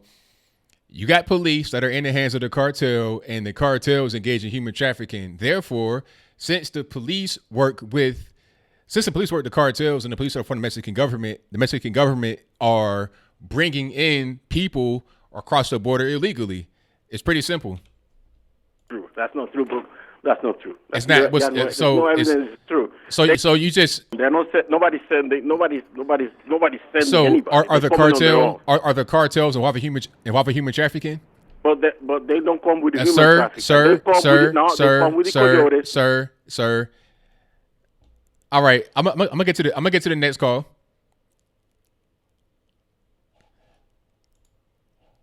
Thank you for the call. He couldn't answer the question. I was done with that, but he couldn't answer the question. Let me get to my next call. Hold on. What's going on, Magnificent? What's happening? ABL, what's good, man? Everything's good, man. It's been a little while, man. How's everything? Going great, man. Going great. Got a lot of stuff on my mind, man. It's been a while since I called into the show. Yeah, man. Yeah, man. So I want to get your thoughts, and I was waiting to see if you made a video about it, and you might have. I don't know. I've been kind of busy today. But I just watched Brandon Tatum's video on the Central Park 5 thing, and I know why it's being brought up now and what their plan is and what they're doing as far as trying to tug at our heartstrings and all of that. But what are your thoughts on the whole Central Park 5 incident? And then what are your thoughts on how Netflix and the Obamas and everybody, they're using Netflix as a vessel to kind of traffic in all this propaganda to try to throw off the 2020 election? I just want to get your whole rundown on that. Now, first, I watched some of Brandon's video. I've not been able to see the whole thing, but I know that he knows what's going on more than I do, really, because I've not seen the documentary or whatever it is on Netflix yet, and I'm not really all the way familiar with the incident. I know the general gist of it. You got these 5 black teens. They got charged for, I think it was a rape case back in the late 80s, early 90s, I guess. And yeah, they confessed to the crime, but then they were exonerated later by DNA, apparently. I was watching Brandon's video, and he said that they were not necessarily, like, they may have been exonerated, but it doesn't mean that they were not innocent. That mean that they were innocent. They could have actually done it, but just based upon how the evidence played out, it got them off. So I'm not really sure what to think. I got to look at the documentary and read more about the case before I make my decision. But I know that Ava DuVernay, I mean, this is not a good director. I saw that movie Selma. That was a terrible movie, awful movie. Not because of the message, not because of her, because it was a bad film. So when I saw that she was going to be in it, I'm like, okay, I know what's going on here. They're going to have her in there because you got a female director, girl power, and she's black. And then you're going to put this thing out there to, like you said, try and derail the 2020 election. That's what it's pretty much about. But as far as the facts and all the details of the case, I'm not totally familiar with it. Yeah, I'm right there with you because, I thought about making a video on it, but I'm like, actually, I only know the gist of it, and I don't necessarily want to weigh in on the actual event and everything that went on. I'm more focused on, okay, here we are now in 2019, and why are we talking about this 30 years later? Well, if you're awake to what's going on, you know exactly why we're talking about it now, because they want to ultimately put that in the forefront of black people's minds and Americans' minds, really, and say, look, Donald Trump took out those ads. He wanted black people killed and lynched and all that. And see, the thing is, I've seen on Twitter, a lot of people already knew that it was going to be this kind of reaction. It's an emotional reaction. It's not anybody that's looking into the facts of the case. Anybody interested in the truth, they're interested in fulfilling that narrative that we are perpetual victims and we're always trying to overcome. You notice that? It's always like, we shall overcome. But there's no real plan for us to actually overcome. It's become an industrial complex for us to be in fear and anger always. And like, it's just so crazy, man. Now, after being a conservative for a couple of years and listening to your channel and other channels and being awake and seeing what's really going on, I'm like, wow, I've seen this before. And I used to be on the other side of it where I would get triggered. Like I got triggered with all those shootings in 2015. And I'm like, man, white man's always keeping us down and all this. And now I'm looking on the other side and I'm like seeing so many of my brothers and sisters just like struggling to get through it. And I'm like, all you got to do is just use a little bit of discernment, and use your brain and think about it. Think for yourself. Like, is America more racist in 2019 than it was in 1920? Think about it. But it's all just gaslighting, like they can convince you that another reality exists than the one that you actually experience. And the next thing I want to ask you, though, as it relates to all of this is, I don't know, it kind of feels to me like, and you correct me if I'm wrong, it feels to me like this almost puts a dent into all the momentum that Brexit has made. And, everything else seemed to be going pretty good with black Americans waking up, warming up to Trump, whatever, just walking away from the Democrats, really. It's not even about Trump. But do you think that this sets the movement back or it hinders it at any point? Do you think that this is going to have any kind of implications into 2020? Or do you think it's just a blip in the radar? We're going to keep this Trump train going forward? It's a blip in the radar because there's always some kind of thing like this out there in the media, whether it be a movie, TV series, a news report, an article online. There's always something like this that gets kind of popular, gets a lot of attention, and it kind of goes away. People that want to believe in a thing like this, they're going to believe in it. Those that aren't really there, they're not going to be there. People that are leaning more conservative, they'll look at it with more of a, how can I say, with more of an eye of scrutiny. They're going to say what's really going on. Let me do some reading, research to see what's happening, rather than just saying, "Oh, Trump is a bad guy. He is a racist. This, that, and the third." Many of us have already kind of been through all of that. That's why we over here on the right. And those of us that are still trying to make that transition are still going to be going down that road. So I don't think a thing like this will kind of get in the way, really. If a Netflix series is enough to take a person away from this direction, then they're probably not ready, and they were not going to be ready by anytime soon, in my humble opinion. Yeah. That's a good point. I consider that. Like, if they could get derailed off of one little documentary or whatever, then it wasn't time for that anyway. Right. You know what? I've also heard a lot of people conservatives confidently saying Trump 2020 is going to happen in a landslide. He's definitely winning. And I agree. Like, on paper, in a fair fight, Trump should win in a landslide. However, look at what they did in 2016 alone with the Russian collusion. Look at the trade war with China. I'm pretty sure China might have a vested interest in waiting out this war to see if Trump doesn't get reelected, so they can go back to the status quo of ripping the country off, right? So wouldn't China have some kind of interest in trying to manipulate our election one way or the other? You see, we still have open borders, and illegals are coming over, which illegals just means Democrat voters.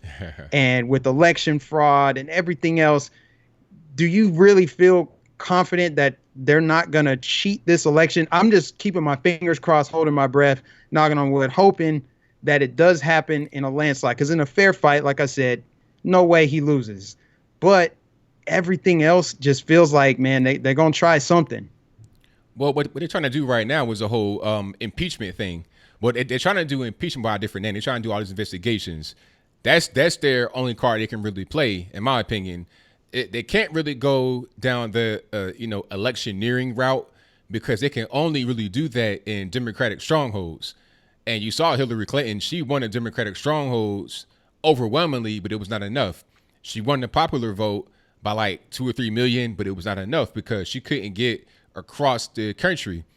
And that's where we're the strongest at, is in all of the country, not just in small little pockets of liberal people like in California, New York, Illinois. We have the entire country. They're going to try to do this whole thing with the voter fraud, where you can just go in there with no ID and just say, "Hey, I'm Juan Ramirez. I want to vote." Juan might be dead or whatever. It doesn't matter. Those would be the liberal places, but in other places where you gotta have an ID and whatnot, it's actually pretty hard to steal an election. It's very hard to steal an election. All that hacking and whatnot, that's not really a thing, in my opinion. So they're gonna try, but they're not gonna be successful. Hillary Clinton was a strong candidate, honestly, stronger than anybody that's out there right now in the race. Joe Biden, it'd be easy for Trump to defeat him. All he's gotta do is go out there and say, "Hey, you wrote the crime bill. I am rolling back the crime bill." And then he could bring my those E free on stage with him. He could say, "Hey, here's Allison Reed Johnson. Here's a few others that I freed from jail because of what you wrote, what you signed into law, and what you supported, and what you don't regret."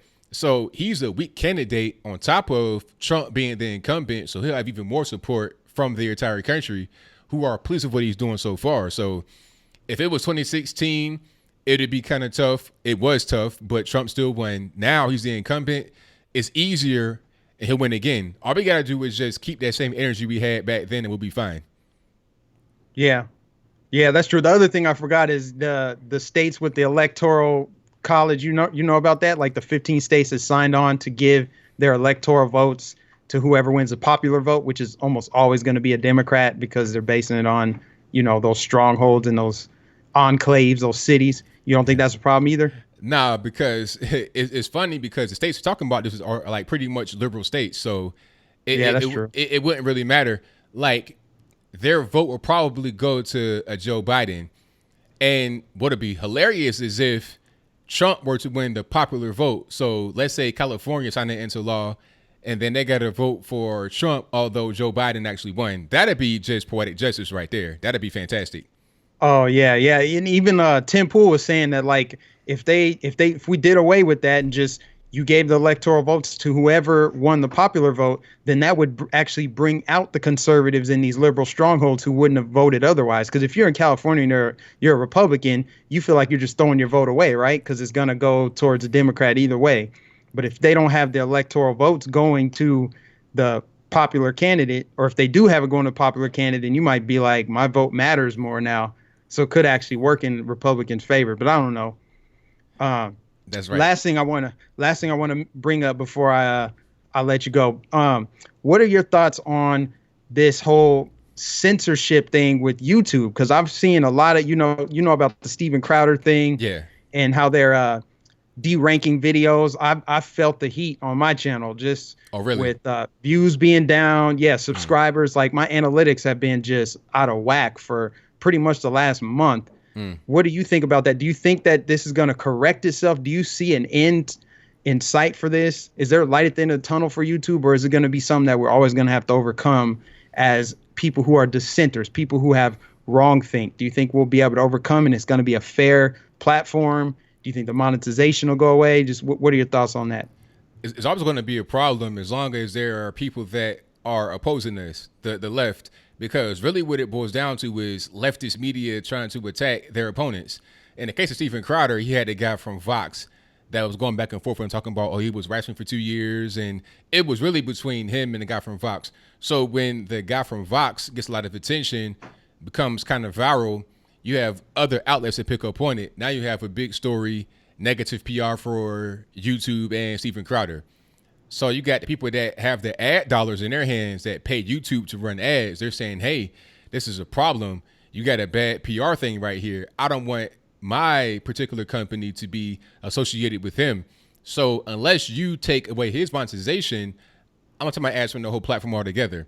So really it's the media creating bad PR and then the advertisers responding and then YouTube responding. So it's just kind of this weird little triangle to try to keep everybody happy.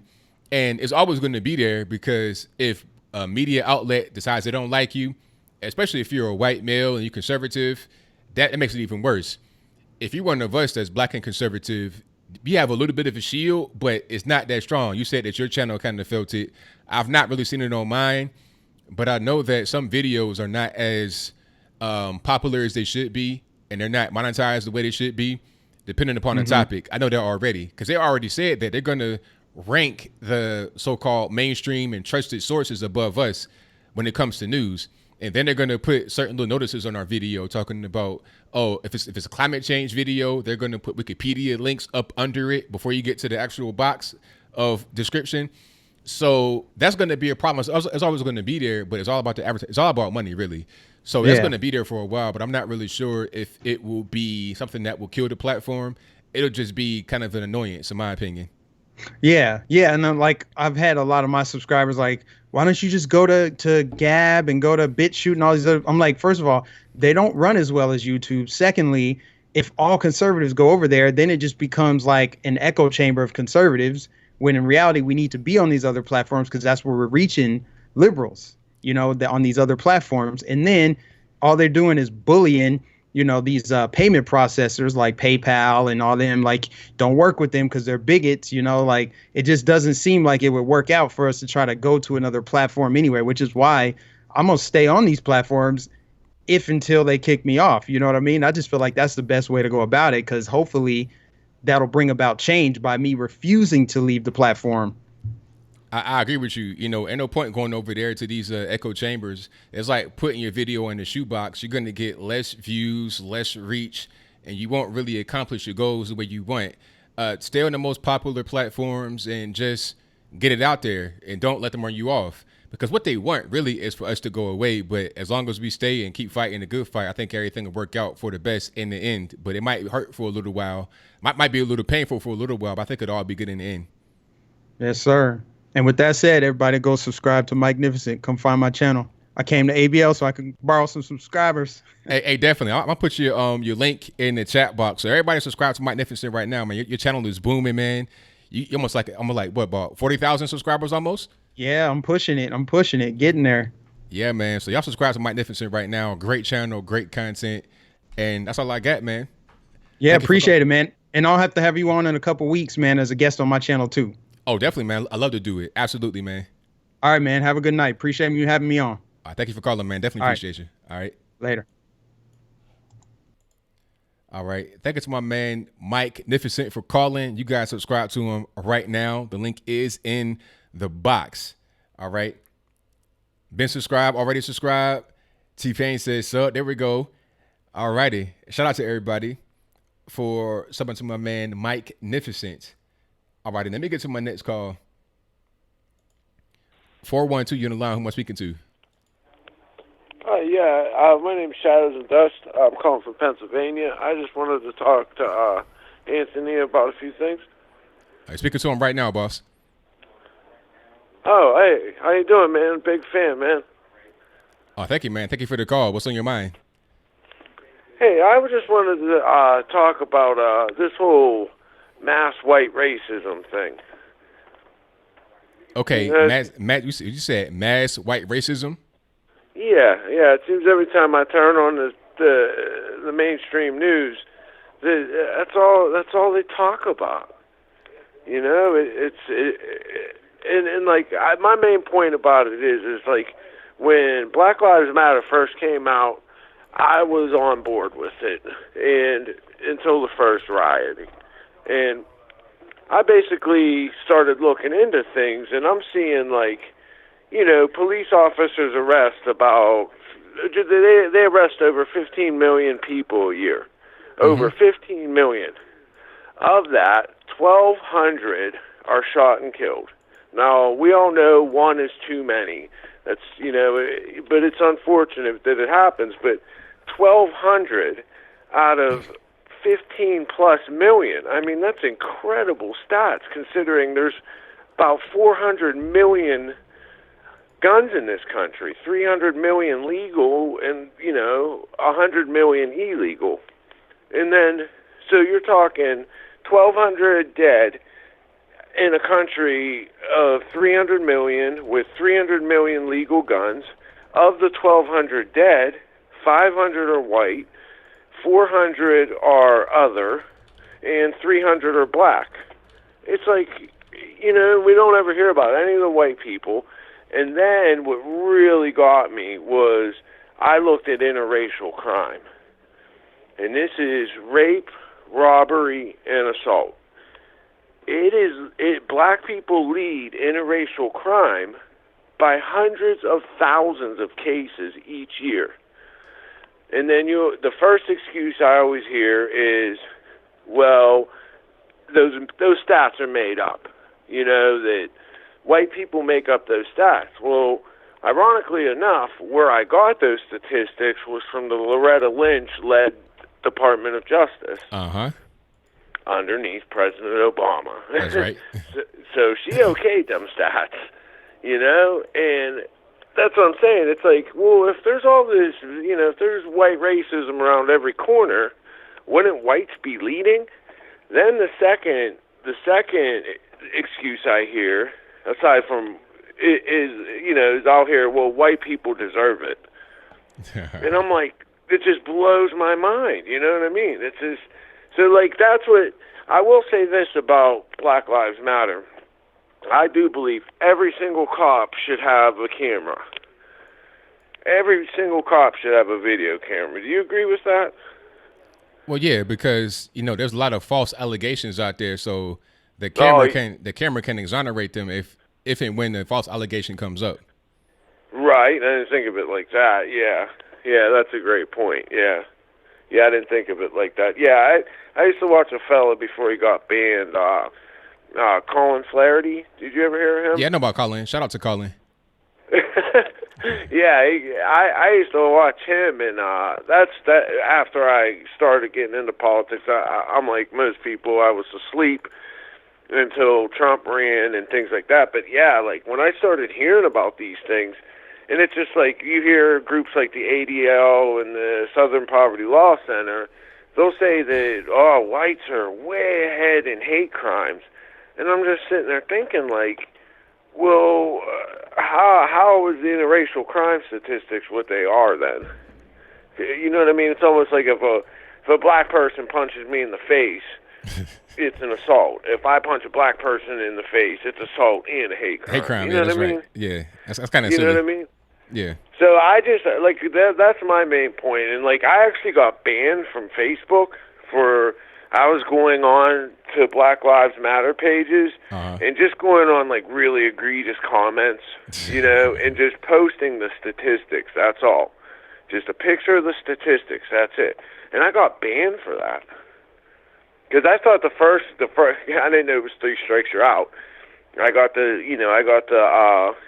think it was like a 30-day ban, then like a 60-day ban, and then finally I got the 90-day ban. I thought that the first 2 times I tried, fighting it to no avail, and then I just assumed that it was just like a blip, you know, it was just like a mess up or something, you know, because how could you get banned for writing statistics, you know? So that's why I called in. It just perplexes. It doesn't perplex me. I know why they're doing it. It's divide and conquer. You know. Oh, absolutely. I think Trump was getting kind of because I think Trump was getting popular in the black community because I think that the black community. I know the black community is disproportionately hurt by immigration, whether it's legal or illegal. I read this whole thing on a smaller city outside of Philadelphia, about 20,000 people. Now, it's been a black community for decades and decades and decades. And just from 2000 to 2016, so just a 15, 16-year period, it's now a Mexican majority. Right. Yeah. And it's like, you know, I think Trump was resonating with black people. You know, he wasn't a racist when he was on NBC making them millions and, you know, having his TV show and whatnot.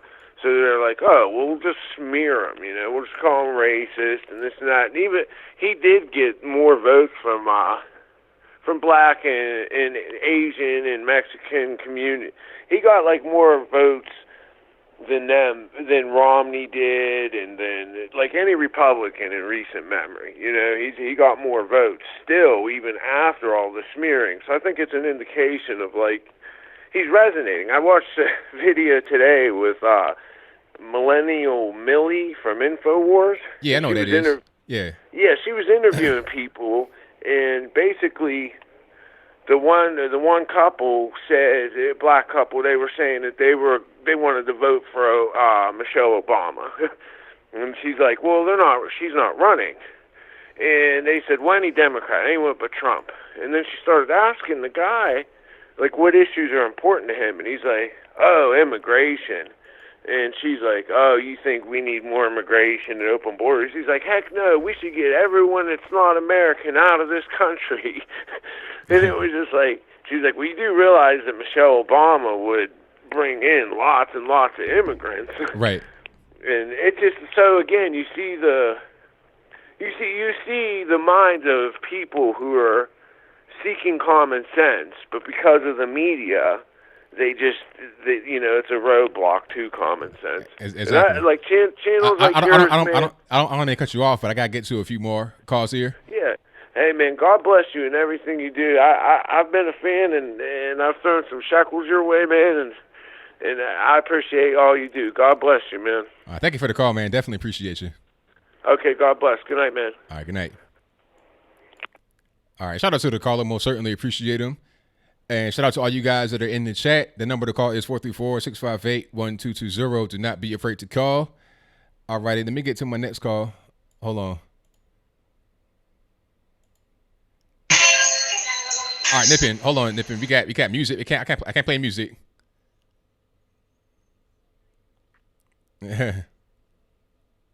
All right. Mr. Lonely. All righty, what's going on? Trump's UK visit. Yeah. And the Labour Party leader, Jeremy Corbyn, decided he wasn't going to show up. Rather, he was just going to go in public and protest the visit like everyone else. Yeah, that's crazy. I mean, what's the point of not going? I mean, why? In my memory, if memory serves me correctly, this is the first time an opposition leader has not gone. to visit the president. Oh wow, very interesting. When Gordon Brown was the prime minister, put it this way, before him, every single opposition has visited the president. Right. Okay. On the state visits. So it's been kind of a long running tradition to do that.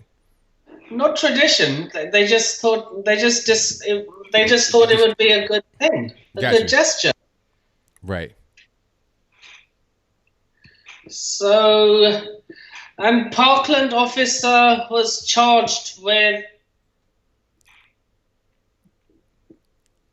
What was he charged with? 7 counts of child neglect. Wow.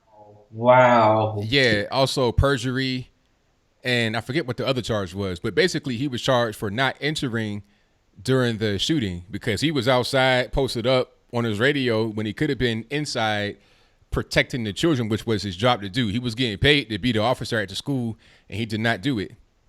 So he was given a job to protect the school, and he decided to abandon it instead.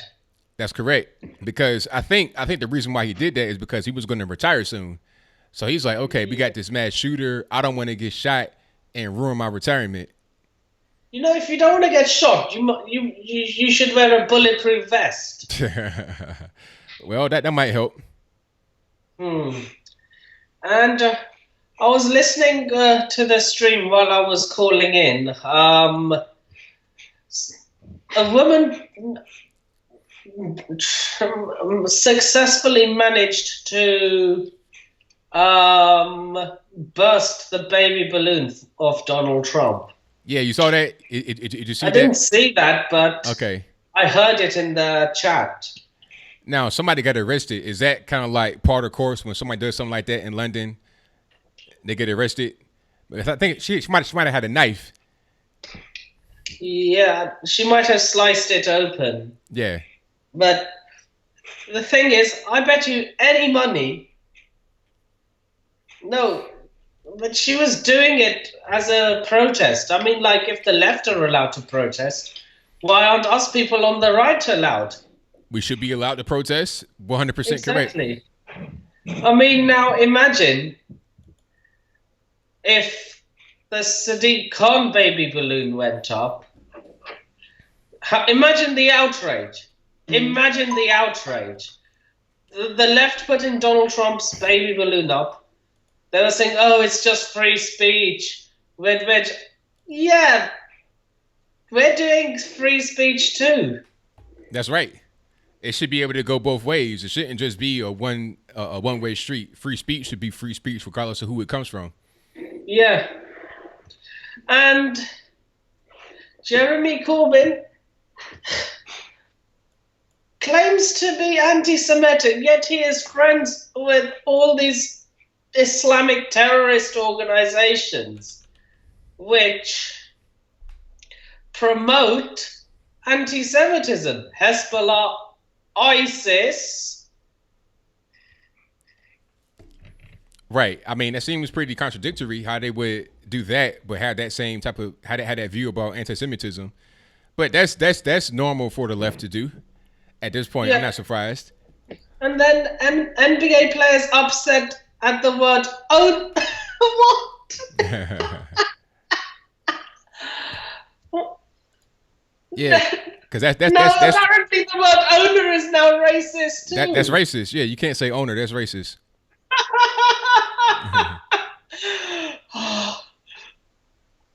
Oh, sorry. Yeah. Soon they're going to ban the word aid because it's used. They're going to ban everything. There will be nothing. You pretty much have to write a request to somebody about every little thing you say. Any words you say, you got to ask in advance, can you say it if it's racist and get it approved? Hashtag ban all the things. Ban all the things. Ain't that right? Yeah, soon even moving will be considered racist. Everything. Yeah. The ironic thing about the leftists is that they blame us for being neo-Nazis Yeah, they're using all the tactics the Nazis did back in the... Like, abandoning free speech, censoring words they don't like. That's right. It's all propaganda. Oh, 100%. 100% correct.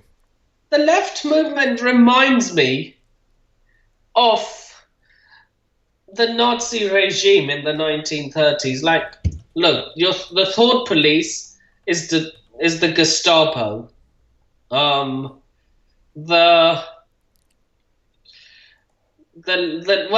protesters, Antifa, are basically the people who do this. Sorry, no, I'm not trying to be. I'm not trying to. You're not doing it. You're not trying to do a KKK rally. Okay? Right. You're just demonstrating what they do. Yeah. So all these Antifa, Black Lives Matter. What else was there? Antifa, Black Lives Matter. Oh yeah, and these colleges, now they're inducting children. Even TV shows are now inducting children with, like, oh, there's gay marriage in Arthur. Oh, speaking about Arthur, Alabama have actually started to refuse to air it. They've refused to air the show. Yeah, I saw that. Now, there was a... good on them. Good on them. I applaud them. Yeah, absolutely. I mean, that was a good move because they know that kind of stuff is harmful to small children. They should not be introduced to such content. Yeah. I mean, like, I remember it was barely streamed, it was barely aired in the UK, Arthur, but I remember watching a couple of episodes when I was 5 or 6 years old. Yeah, and now, what else was there? Like, now SJWs have started taking over, well, Thomas the Tank Engine. They were like,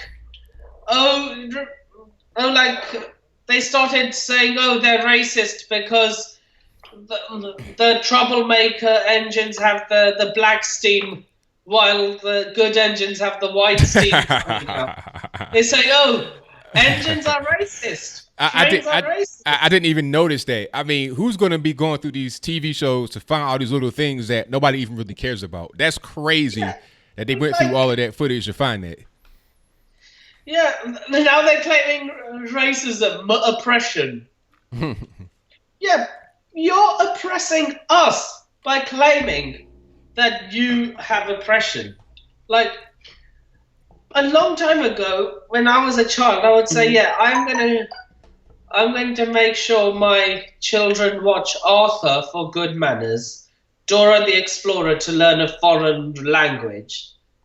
Now I can't do anything because soon, I don't know if they've already done it, but soon they'll probably have a gay character in Dora the Explorer, like a lesbian or a trans. It'll probably be... God, please, if you want anything different than a straight character, either be bisexual, gay, or lesbian. Do not bring a trans character into a children's TV show. Hey, I wouldn't be surprised if they did. It'll probably be somebody. If they do, I am going to boycott it. You've heard it from me. I'm going to boycott Nick Jr. Yeah, I'm boycotting them if this goes further. I'm with you, man, but I don't mean to cut you right here, but I got a lot more calls on the line, so I'm going to get to a few more. Yeah. Not good, man. Not good. Not good at all. Hopefully we get past all this. We don't have this crazy stuff infect our culture in the West, man. But thank you for the call as always. Definitely appreciate you. I shall see you on Sunday. All righty. Peace. Peace. All right. Great call from my man Nippin over there in UK. Definitely appreciate him. And when he says Sunday, he means Saturday my time. Because he's over there. It's like the next day over there right now. So shout out to my man Nippin. Protocol as always. Thank you to the super chatters. I gotta get to you guys right quick. Thank you to my man Kevin Duggan, who says he means white, not white. Thank you for that. Shout out to Maurice, who says props for not voting on a Central Park 5 thing in O'Shea's SJW vlogcast. O'Shea was emotional. Brandon Tatum thoroughly debunked the narrative. I guess his narrations only count when it's not a cop. There you go, man. I'm with you. And I saw you I see you took that stream down. I don't know where it's at. I don't see it. But thank you for the donation, man. Definitely appreciate you. And thank you to Jeremy Likens for your donation as well.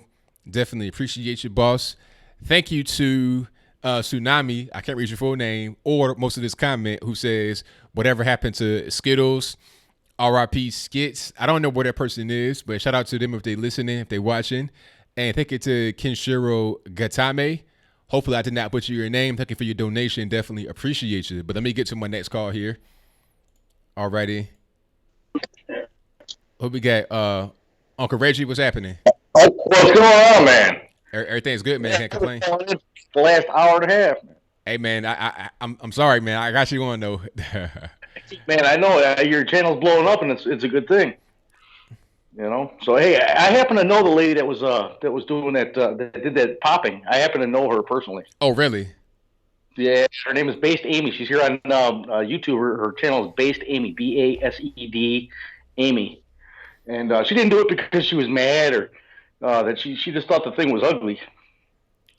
Now, is she American or is she over there in UK? Full citizenship, my friend. She was here for Kofefe Fest in 2017, I think, summer 2017. She got railroaded, had to basically panhandle to get back to England. Yeah, she's a dual citizen. She is an American too. Okay, I got you. So yeah, her channel is BASED Based Amy. So yeah, she hurt her hand in the process. She cut her hand all up. She needed 3 stitches. I just talked to her today.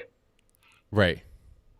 So just so you know, and she's a heck of a nice person. There's a lot of rumors that go around about her. Some of it's true, but you know, she's a heck of a fine individual, and she just gets sad a lot.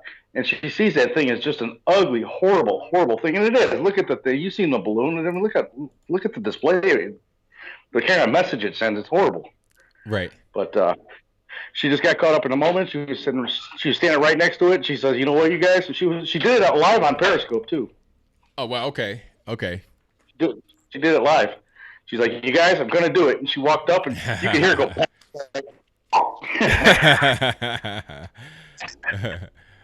She said, "I couldn't believe it was so easy to do. It was like made of rubber." She said, "I thought it would be much stronger than it was." So when she stabbed it, I guess her hand slid down the blade, and she cut her hand open. So. Oh, okay. She was arrested within 30 seconds. Wow. They arrested her. Yeah. So she's got some legal fees, and I think she's got to pay for the damages done to the balloon too. Like, okay, she got arrested. Really, like did she get locked up or booked or whatever they want to call it there? Oh yeah, they slapped the handcuffs on her immediately, and she dropped her phone in the process, and it was horrible. Wow. Yeah. So and her hands were all bleeding, and they put handcuffs on her. They didn't even give her medical attention first, which I don't know how that works in England, but here they give you medical attention before they put handcuffs on you. And, you know, different country, different rights. You know, over here we take it for granted. We get all kind of things. We get kind of pampered over here. You go over to the Europe and Asia, Africa, things are a little bit different. Yeah. So yeah. I thought it was funny because you should say they call the people that tend to that thing. They're called babysitters. Wow. Okay, that's an interesting name. And the joke is going on with all those babysitters. They couldn't. One person couldn't. They couldn't stop one person from getting through with a knife. You know. Right. So much for childcare in the UK. So there's that. Hey, did you hear about that senator lady in Arkansas that got killed? No, I didn't. What happened? Republican senator lady goes by the name of Norris Smith, Linda Norris Smith. I think that's her name. Okay. She's from Pocahontas, Arkansas. Interestingly enough, she's from Pocahontas. She switched sides. She was a Democrat. She switched sides to Republicans in 2014. She was found dead this morning. Wow. I mean, was there any cause of death or what happened? gunshot wound. She was wrapped up in a blanket, so it wasn't a suicide. It was a murder. Yikes. Yeah, there's been a gag order put on that, so there's that. The Crowder thing, I don't know. I mean, Crowder's kind of, there's a lot of weird stuff going on with Crowder anyways, but I don't think anybody should be deplatformed or anything like that. He's under attack, under fire with, and like you said, along with it, a whole bunch of other people could fall. And if rules are the way they are, my channel, I don't even monetize. I'm not even monetized. My channel could fall, Well, see, the thing about it is, the thing about it is they didn't remove his channel. They just demonetized it. Now, some people had a channel taken away, but those are pretty easy to identify, in my opinion. If anybody is considered to be alt-right and they do things in public, they're gonna get you. Even though it might not be right, they're gonna do that because of public perception. They don't want any kind of negative PR. Right, and now it's not about it starts with the money, but it's not about the money. It's the words that we say, and it's the truth that comes out, and that's what they don't like. Well, see, it's a bunch of things. The main thing is the money, but YouTube is in California, is right in the heart of liberal land, so the employees they hate us already. So now they have an excuse to come and remove some of us because they say, "Oh, it's about the money." But they're satisfying themselves as well because there are some liberal channels that also are going to cause them to lose money, but they won't touch those. See, so it's a dual thing. Well, you're out there in Tennessee, man. They got a slight advantage, like you were talking about the Turks. They're right there in Los Angeles. They can just get in the car and go over to YouTube headquarters, and they're right there. Whereas a guy like you out there, you really got nowhere. How are you going to get into their office and talk to them every day and go in there and just meet up with these executives and stuff like that? And they have a slight advantage. Plus, look at the territory that YouTube has set themselves up in. They're right in the middle of California, Well, see, Young Turks, they are in with YouTube. Like I have YouTube TV. It's like the same thing as Sling and everything else. And the Young Turks are right there on YouTube TV, right next to CNN, MSNBC, all of that. It's like a regular TV channel because they're in good with YouTube. Chunk Yogurt, whatever his name is, him and the CEO of YouTube are friends, him and Susan. So, and the reason why they can do whatever they want is because they're liberal. If they were a conservative station, it doesn't matter where they were located. It would still be the same thing. Right. And not to mention that those Fox people, they got millions and millions of dollars from NBC. So when you say that NBC's up there along with CNN and all those other guys, they're all working together to get just regular. Actually, it's going to come down to where if they do get these guys deplatformed or demonetized or whatever you want to say it, they're just going to come after the smaller guys next. They're going to go until there ain't nobody else. They're right now. They're stabbing the dragon in the heart, so to speak. That's right. So, or they're making an attempt to, but it's completely unfair, completely unjustified. Now you got Alex Jones was kind of right about one thing. About 10 months ago, he was talking about antitrust laws. Now they're going after antitrust. They're lawyering up. The same guys that are demonetizing are all lawyering up for antitrust violations. Yeah, that's going to be interesting to see what happens as a result of that. It's definitely going to be a thing. They've got a little window of time to do the damage they can while they can, and there could be a satisfaction lawsuit. You, me, everybody that's involved that's been demonetized or channel banned might have some shares in YouTube. It'll be us tube. That's right, man. Absolutely. Well, I gotta get to a few more calls. Thank you for the call as always, man. Definitely appreciate you. All right, much love, everybody else. Check out that merch. If we get demonetized, we still got merch. There you go, man. Appreciate that. All right. Peace. Deuces. Peace. All right. Thank you to Uncle Reggie, a.k.a. Kerplunk, on the call. Most certainly appreciate him. And shout out to the Super Chats right quick. Thank you to, who do we have? I just saw when they came across. Thank you to Will Chase for your donations with an S. Thank you to Snap Turtle who says, yo, ABL was good. Look out for my call 323. I look out for you, boss. All righty. And shout out to everybody in the chat. You guys are great. Shout out to Kevin Duggan with the emoji, with the turtle emoji. It's like every day I see new emojis. I think one day we're going to be like Egyptians with the hieroglyphics, but it'll be emojis. That's how we communicate. No more Roman letters, what's that? Is it Roman letters, Arabic numerals? None of that no more. We're going to have just emojis. That'll be the way forward in the future. Shout out to everybody. Oh, that's what I wanted to say. Shout out to everybody watching. If you're just now tuning in or you've been here for a while, whatever it is, please give me a thumbs up on the video. That'll be tremendous. Also, share the video, like the video, and subscribe if you're not subscribed already. If you are a first-time viewer or you're not subscribed for whatever the reason may be, hit that subscribe button and hit the bell right beside it. There should be a little bell right there. Click on that. Put the little thingies on the side so you get notified whenever I go live or post a new video. Thank you, Aria. I appreciate you for your very kind words. All right. Emojis are cancer. Nah. What is that? You have a mohawk emoji? That's crazy. Now, let me see. Hey, you know, the thing about, I ain't gonna say nothing about that. You know, I can't say nothing about that, man. I try to just keep myself right here.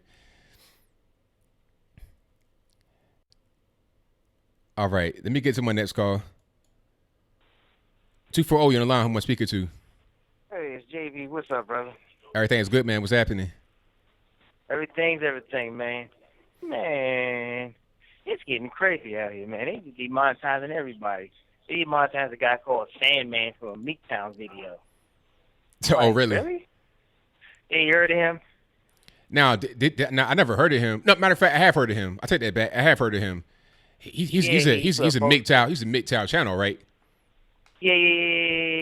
And they'll demonetize him. They talking about, he's spreading hateful words because he's talking about how men should be cautious of women who try to use them for their resources.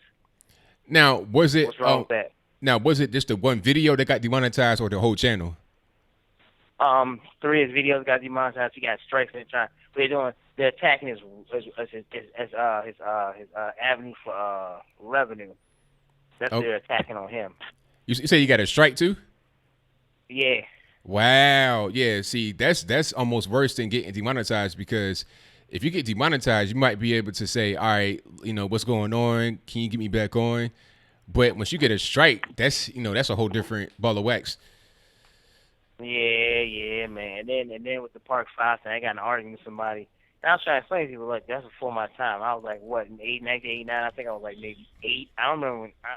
I was playing with He-Man toys. That was before my time. So not that he mean nothing. I can't get offended by that. But everybody got offended because I said, okay, let's just make sure it don't happen again. That's all you can do. Why walk around with anger and mad at the world and blame somebody something that happened in 1989? I was 8 years old. That was 30 years ago. I was 8 years old. You know what I'm saying? You feel me? I'm like, I'm not getting mad over something that happened 30 years ago. I can't do it. My brain won't let me do it. Was yours? Nah, not at all. And then another thing is that they are attacking Steven Crowder for nothing. All because this what's that dude? The gay YouTuber? I forgot his name. You know what I'm talking about? I know you're talking about the guy from Vox. Yeah, because they've been beefing on personal notes. So it's not like they've been beefing on issues and not his sexuality. They've beefing because he doesn't like him as a person, not his sexuality, and that's what people need to realize. Yeah, that's the whole thing. I mean, the problem is that the story kind of went viral. It got a lot of negative attention. So then YouTube feel like they got to respond because they don't want any kind of negative backlash from the advertisers. That's the main thing. And it's, they can say they can say it's about trying to adhere to the policies. YouTube has no policies. They make it up whenever they want. Exactly. And then I had an argument with somebody. I was telling somebody that it seems like it's an attack on straight people. You get that vibe nowadays? Well, I mean, I think that's part of it. But in this case, it's a matter of conservatives being attacked by liberals. Because I think the guy that, wrote the article, the gay dude, he understands that this is the way he's able to get Steven Crowder defeated, or in his mind defeated. Because what he wanted, he didn't get. What he wanted was for Crowder to be totally removed from the platform altogether. That's what he wanted. Mm-hmm. But that didn't work out. He just got demonetized. Yeah. Yeah, man. But yeah, you got the right idea, man. And then I was trying to say a lot of black. I said, look, you look around. I said, black people, we have got it so good nowadays. We own stuff. We own homes.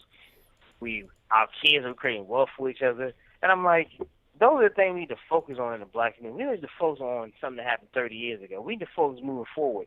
Let's not let it happen again to our black males. Wouldn't you agree? Yeah, I'm with you. Well, before I go, ABL, I think I'm a fan of Days Gone, man. I've been playing for the last 2 weeks now, and I kind of got far in it, so give one more try, ABL. I might get it because they got a sale coming up. The days of play, and it'll be on sale for $20 coming up on Friday. Oh man, I paid $4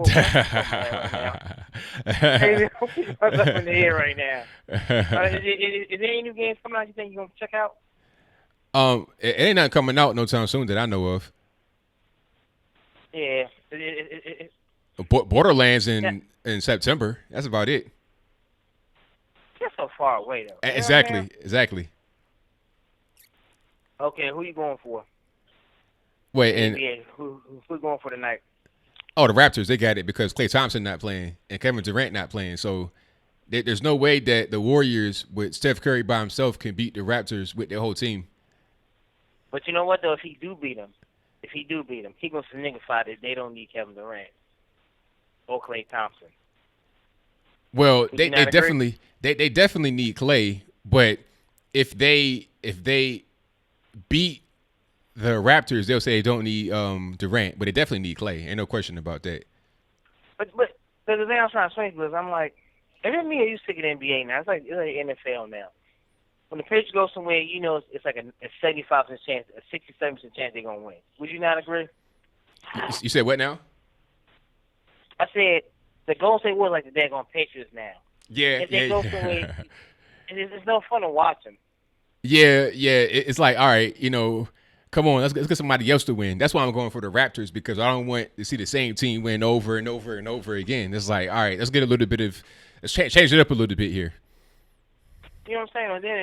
And then on top of that, it's like it's super teams now. But when the Bulls played, it wasn't a super team. It was like Jordan was the main guy, but his whole cast was the whole. It wasn't a super team. It was a supporting cast. It wasn't like you had, Karl Malone go play with Jordan. That didn't happen back then. Yeah, but nowadays it's a super team all the time. And LeBron, you know what? I'm sick of him. I'm so sick of LeBron. I'm sick of Davon Green comparing ownership to they're talking about the words. They're talking about the word owner. They got offended at the word owner. He said it makes me feel like the people in Charlotte. It has nothing to do with Charlotte. You own your own car. You own your rights to do what you want. Shut up, dude. Exactly. You agree? Like it's like, yeah. Anyways, man, Bill, you can have a good show, man. Hey, brother, they come for you, brother. We getting the shotguns ready. Protest signs ready. We're not letting you get off the air. All right, brother? All right. Thank you for the call, man. Definitely appreciate you. All right, man. Peace. All right. Thank you to JB for the call. Most certainly appreciate him. And shout out to everybody in the room. I appreciate you guys. Somebody said something about that game with the Plague Tale. Yeah, shout out to Paul. I've seen that on Twitch a little bit. I might look into that. Maybe if it goes on sale. But let me get to my next call here. 323 on the line. Who am I speaking to? Yo, it's Snap Turtle, man. All right, Snap Turtle. What's happening? Hello? What's good, man? What's good? Everything's good. How you doing, brother? Everything's fantastic, man. Oh, great. So I wanted to talk about, one of the callers called in and said something about black people killing more white folks by hundreds of thousands. Did he say he got that from the Obama administration? Is that what he said? I think he got the numbers from the DOJ when Obama was in office. Okay, because this is my thing about some of this, right? So, in one of the instances in which to trust the Obama administration, this is the time we want to do it. We want to trust it with numbers like that. Oh man. Well, I mean, to be fair here, I don't remember exactly what he said. I don't remember the exact numbers, so I can't even really, I can't even really comment too He much said on it. hundreds of thousands. No, I feel you, but he said hundreds of thousands. I'm like, wow, that is a lot. But so, I'll be bringing you little information, right, on certain things that the Trump administration is doing. Now, remember I talked to you about the TAPS Act. Have you looked into that yet? No, if not. Okay, so now we have the TAPS Act, right? And then a couple days later, after they announced the TAPS Act, they have this Virginia shooting happens, right? Mm-hmm. Then a day or so after the Virginia shooting happens, the governor comes out with these ridiculous gun law proposals, right? Yeah.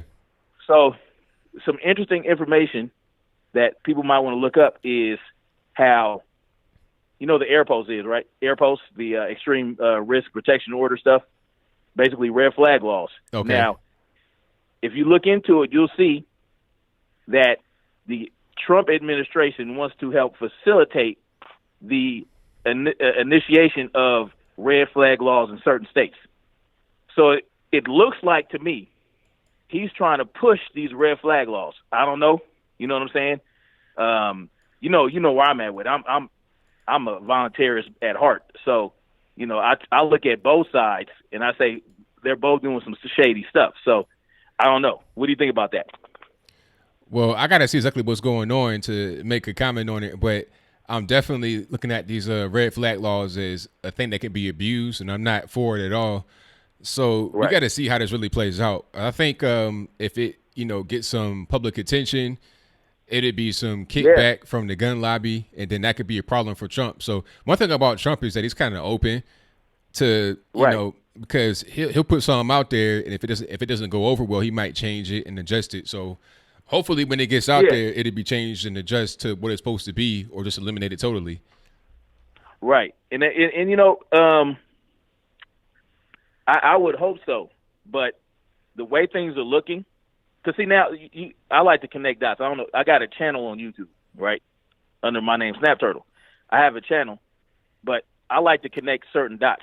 And I'm seeing things, I'm seeing patterns. I'm seeing the TAPS Act. I'm seeing red flag laws. I'm seeing censorship, right, on YouTube, like you were talking about today. You were talking about earlier. All this censorship going on, silencing people who are dissenters, right? They want to silence dissenters, and they want to uplift and put these mainstream media platforms to the forefront. Like the Young Turks, oh, man, they get on my nerves so bad. What kind of are they supposed to be news? The Young Turks? Yes, because if you have, I have YouTube TV, and they're right on there with other channels like CNN, MSNBC. So they are considered a news channel, especially by YouTube, which is right in bed with them. But if you look at what they do, it's like opinion pieces, right? Correct. A lot of opinion pieces and a lot of yelling. Chunky yogurt, right? I don't like chunky yogurt. I like creamy yogurt. Anyway, so chunky yogurt yelling at the screen all day, and it's like this dude is so annoying. And I don't know if you know, but people that he knows funded AOC, right? Alexandria Ocasio Nostra Cortez. That's right. The Justice Democrats. Fund her. Yeah. So I'm seeing all this stuff going on, and it feels like to me that the division is being pushed so hard nowadays. You know what I'm saying? Yeah. It like with the left and the right, and all I can see are two wings of on the same bird. That's all I see. And I would love for us to start thinking a little bit more independently, because our minds won't be clouded. We won't have that cult of personality thing going on where the people that we adore and love so much, you know what I'm saying, they can do whatever they want to do and get away with it because we're like, oh, well, he's that person. You know what I'm saying? And a lot of people suffer from that on both sides. And it used to be a time where back in the day, like in the 80s and the 70s, you could vote on policies, you know what I'm saying? And you can vote for a certain legislator or a certain representative, but still vote on policies that go against what they believe, right? But now everybody has to toe the line so hard that, if you're a Democrat, you got to do you got to vote Democrat policies all the way through. Like there's no independence of thought. You know what I'm saying? So that's where I'm coming from with the clear pill. So I would love for you to. I mean, you do what you want. It's your platform, and you're doing a great job as is.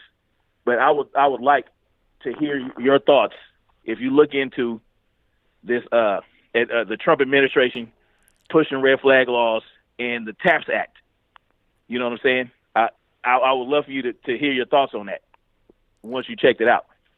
Well, I'll check it out, man. And I thank you for the call as always. Definitely appreciate you. All right, no problem, bro. All right, now. All right, peace. All right, shout out to the caller. Most certainly appreciate him. Now, the Georgia Tech teacher situation, I've not heard about that. Maybe I have, but I don't know it off the top of my head. Just by that description, Georgia Tech teacher, what happened? Thank you to my man who just called, Snap Turtle, great call. And thank you to the Super Chatters. Thank you to Will Redding, who says, is it safe to be an owner of fake Newtons in 2019? Apparently not, because you get an article written about you by Vox and you might get demonetized. But thank you for your donation. Thank you to Tsunami, who says the reason YouTube brushed aside the Crowder issue is because Crowder just won a lawsuit against YouTube. There you go. I forgot about that lawsuit. They don't want their hind parts handed to them again, save their embarrassment. All right. See, that's thinking. Thank you for the donation. Definitely appreciate you.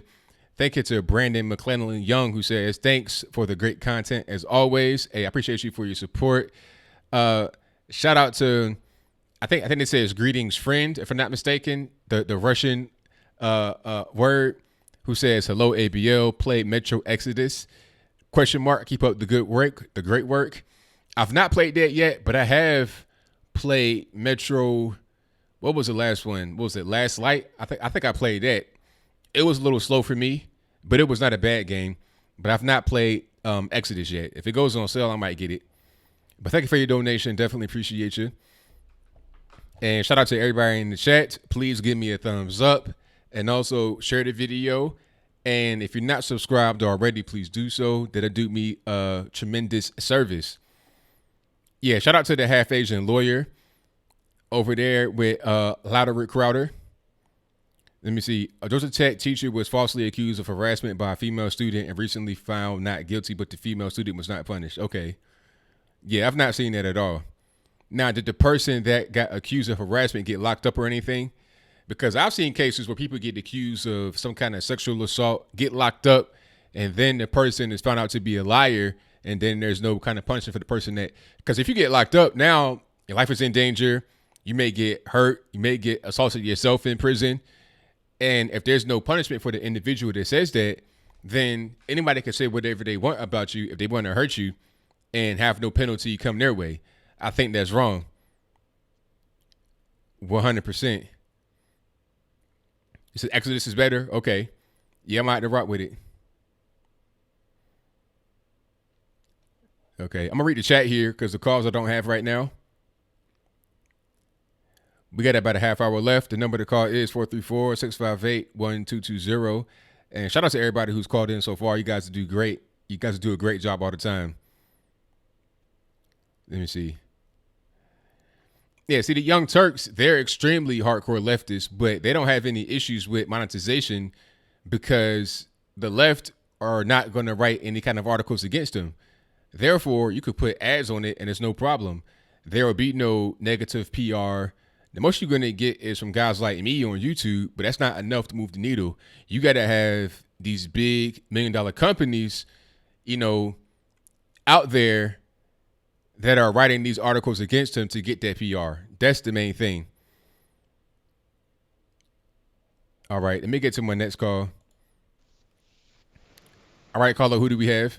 Yes, good evening. This is Cenk Uygur. I'm calling to kind of confront you about the hate speech on your platform right now. I'm here with Anna. I'm better than you.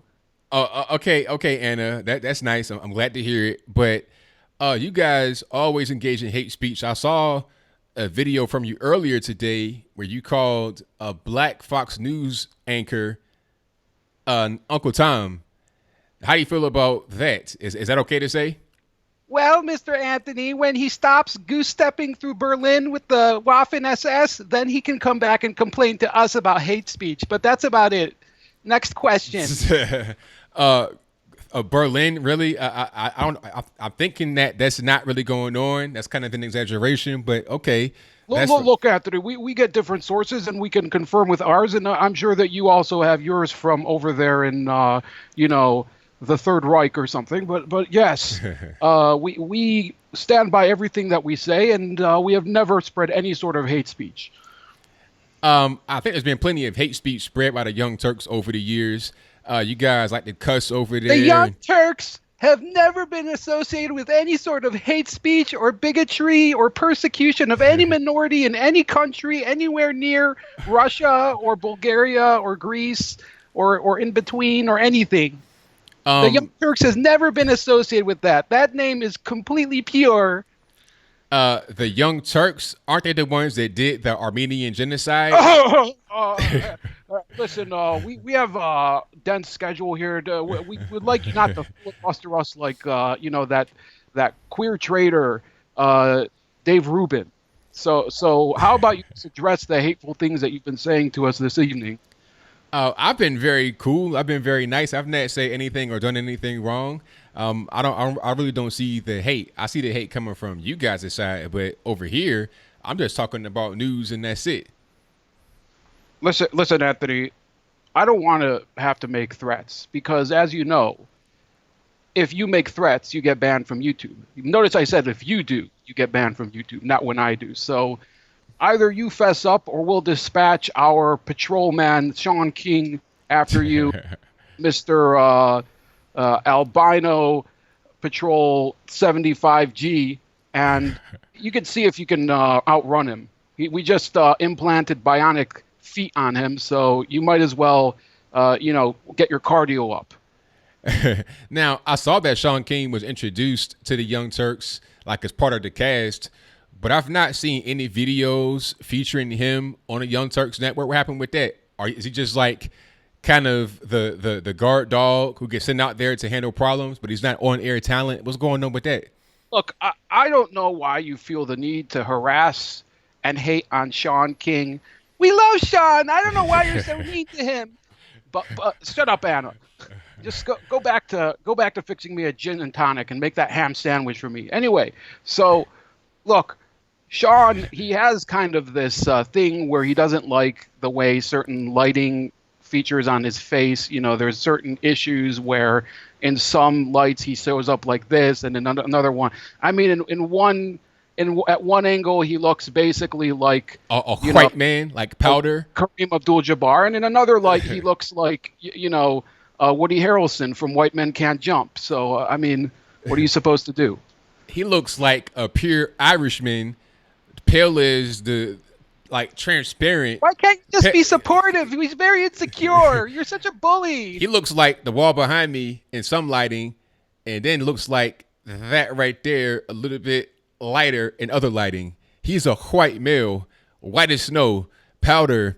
Why do you do this? You're lucky this isn't February. Instead, I mean, are you queer bashing like the other evil man, Steven Crowder, with his mug club and his fig pig and whatever? Hey, I think in Pride Month, Crowder's a nice guy. Never did anything wrong. He's a good dude. He just has edgy humor. That's all. Just trying to make you feel proud, Anthony. But you've never been proud in your life of anything, have you? Yes, I have. 100%. I was very proud when Donald Trump won, so you guys over on the left were able to cry tears of joy. I was able to collect some of them and put them in the bottle. I got them in my closet, and every time I get up in the morning, I touch it for good luck. All the liberal tears. Yeah, we do. We also get up in the morning, and then we prepare our news, and then we put on our sequin dresses and go over to Drag Queen Story Hour, and then we go into the newsroom and we make magic happen, Anthony. So maybe you should learn from some professionals. That's about it. Okay, maybe I'll do that. Check you guys out and see all the craziness you guys engage in every day. Maybe I'll do that. Good night, you garbage human. All right, now. Bye-bye. Okay, so shout out to Chunk Yogurt, a.k.a. Chink Uger, and Anna over at the Young Turks. how can Anna be working for the Young Turks? If you Armenian, how you can work for a group called the Young Turks? That's like me working for the Klan. I mean, what are we doing? I just don't understand. So shout out to them, and shout out to everybody in the chat. You guys are fantastic. Yeah, drag queens are not for children. You know, they're trying to creep it in ever so slowly. And I said it before. People were saying, "Oh, you just exaggerating. You're being paranoid." Nope. They're trying to just push little stuff onto kids, and then it'll get to the point where, like, you see that Snapchat filter that was on for a little while. I'm not sure how the Snapchat filter got there. I'm thinking it was a community add-on, meaning just a regular person added it to the community section, so you could download the filter from there. But in the Snapchat filter, it said that age has no love, race, gender, or age. I'm like, what? Race, gender, all that. Age? What are we talking about here? We're talking about 18 to 49 age gap or 13 to 49. What's really going on? That's how they try to push it. But let me get to my next call. 718 on the line. Who am I speaking to? Oh, hi, Anthony. It's Hallie, Brooklyn. Hi, everyone. I wanted to ask about the demonetization thing, and I'm I'm going to come across very naive, so I apologize in advance. But what exactly, I don't know how it really even works, this whole thing of being demonetized. What exactly does that mean?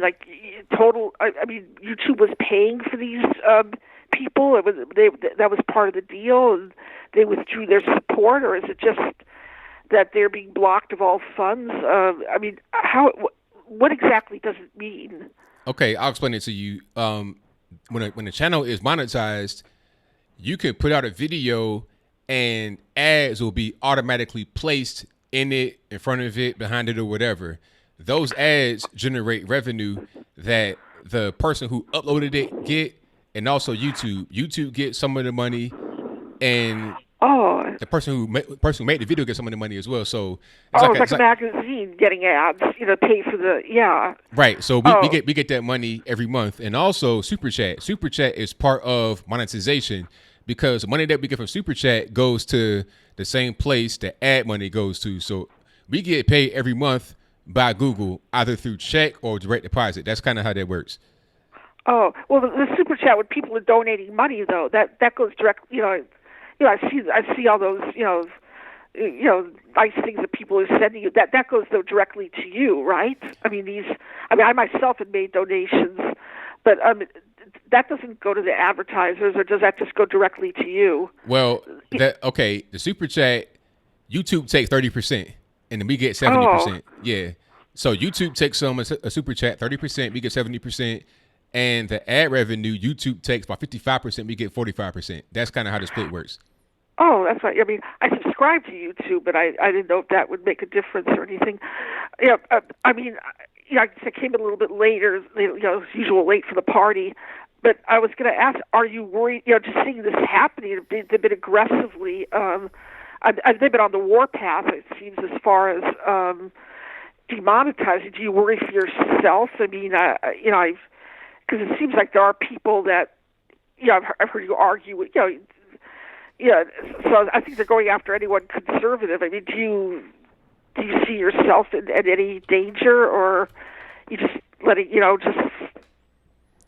No, I think I'm fine because we had the same thing happen. Well, it was worse last time during the apocalypse, and we were able to just find ways to get beyond it. And now I'm doing much better than I was back then during the apocalypse. So I'm not really worried about it. I think everything will work out for the best because YouTube wants to make money. That's the end goal here. And if you have all these creators that are gone from the platform, not making any money, then that's going to cause YouTube to suffer. So I'm not really concerned about it. They may try to do something to me, but I think I'll be okay. Yeah. There's no way, even if they try to push their mainstream news on, if that's their goal, to replace people like you with the main. I'm not going to watch. I'm not going to watch the mainstream news. They're going to be shooting themselves in the foot, I think, by removing people like you. But that's just. I don't. Right now, I mean, the left wing has been so like they're acting like a rabid dog that I guess it wouldn't please them to do something stupid or to ultimately destroy themselves, sabotage themselves. But I certainly I appreciate all the I always enjoy your show, and so I so again I'm just watching all this thing going on. It's a little bit scary. Yeah, I was going to ask one other thing. Just a slight change of subject. You heard about that straight pride parade? Did you discuss it at all earlier of the show? I came in late. Did you know about the thing that was going on in Boston? Is that for real? Well, I think I heard a little bit about that on Twitter, but I've not seen any pictures or anything from it, so I don't know if that's real or not. It could be, but I've not seen anything definitively to say that that's true or false. I need to look into it to see what's going on. Yeah, I don't know when it was supposed to take place. I mean, it just sounded so funny. I mean, if I lived in Boston, I would go just to give support. But I just wondered if because I mean that did get in the mainstream news. People were upset about it, but I was sort of laughing. But I guess we'll just see. I just just when things can't get crazier, they do. But I think it's a form of pushback anyway. I think just people are fed up with all the wokeness and stuff. So anyway, I'll let you go. I won't be able to hear you Saturday night because of the Jewish holiday. So just good luck. Wish you all the best. And anyway, God bless. Whatever. Okay. Okay. Bye bye. Thank you for the call. Thanks. Bye. All right. Shout out to the caller. Most certainly appreciate her. And yeah, the straight pride thing. I think I saw Lucas's thumbnail about the straight pride parade, but I hadn't looked at it yet and looked into it. You guys will give me a lot of news topics for tonight. I'm gonna do a few videos tomorrow just for a preview. I'm gonna talk about YouTube being demonetized. Matter of fact, I already recorded that one. All I gotta do is edit it. That'll be out tomorrow. And then I'm gonna talk about the elderly Trump supporter that got thrown down on the ground in UK. The straight pride parade. If I can find information about that, I'll link to. I may do a video about that as well. So I got a few topics for tonight for sure. Yeah, tell your neighbor about ABL for sure. And shout out to the super chatters.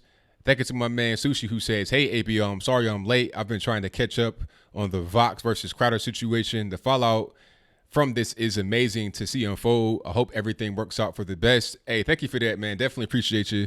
I should be fine. They're trying to attack those that they want to attack for a while. I think it's a list of people that they want to kind of discourage from uploading. I'm not really on that list, in my opinion. I already went through the whole apocalypse to begin with last year or whenever that was. I forgot. It's been lost. It's like a distant memory. Ever since then, I've been able to come up with more ways to make myself be a better channel, and it's worked out well for me. So I'm not really worried about it. But creators that have not come out yet, people that are trying to get their channels going, it can be bad for them. But we're going to see what's happening. But thank you for the donation. And thank you to Peter for the donation. Definitely appreciate you, boss. Somebody asked, what's the straight flag? You got the LGBTQIA flag with all them different colors in it. What's the straight flag? The straight flag is the American flag. How about that? That's a default flag, the regular flag, the normal flag, not the flag that has been changed and altered. The straight flag is the American flag. There we go. Tsunami says, what's wrong with the straight pride parade? It's technically Pride Month, right? Pride for all. There we go, right? They didn't say it was gay month. They didn't say it was homosexual or no, they said it was Pride Month. So I have pride in being a heterosexual male, right? I should be able to celebrate that. What's wrong? If somebody wants to celebrate being gay, that's fine. That's their business. But how about I celebrate being straight? Nothing wrong with that. Not at all. Because we can celebrate life being brought into the world. We can celebrate thousands upon thousands upon thousands of years of tradition about having two genders that are just, male and female. Celebrate that. That should be okay to celebrate. And if you think that I can't celebrate being myself, then you're a bigot and you need to get silenced. How about that? think it's a Blackout who says, I got timed out in No Shade's channel right before you did, right before your stream. It was an honor to fight and die by your side. Much love. Keep it up. Hey, thank you for that, man. Definitely appreciate you. And I think he may have made a mistake by doing that because I've not seen that stream. I think he took that stream down. So shout out to O'Shea, and shout out to everybody out there that's conservative and everybody that watches, even if you're liberal. I like to have everybody come on into the show and see what's going on. William Lavagna says, I'm a trans furry and I'm 4 years old. There you go. Hey, I identify as the last piece of pizza on moving day after you done moved the grand piano into somebody's apartment on the 5th floor. That's what I identify as. And I'm 1,000 years old. I'm a vampire that can walk in the daylight. And if you say that I'm not, then you're racist and you're a bigot. How about that? I think it's a Muffin Man who says, keep doing an awesome job, brother. Most certainly appreciate you. 100%. A grand piano. I'm talking about you need a crane to move that up. The last slice of pizza. Look, if I move a grand piano into your apartment, I want the entire pizza. And I want some cashola. 100% sure. 100%. Yeah, and the pizza has no toppings or nothing on it. It's just it's no color. It's so crazy nowadays. You can do whatever you want. You can identify as whatever you want, and nobody says anything unless they disagree with you. Unless you say something that is against the narrative. Infinite genders, except for when you say a thing that somebody don't like, then it becomes a problem. I saw that they're adding the black and brown stripes to the to the pride flag, and the funny part is that the LGBTQ a million letters squad is saying they don't like that because the flag for them represents like certain things for each color.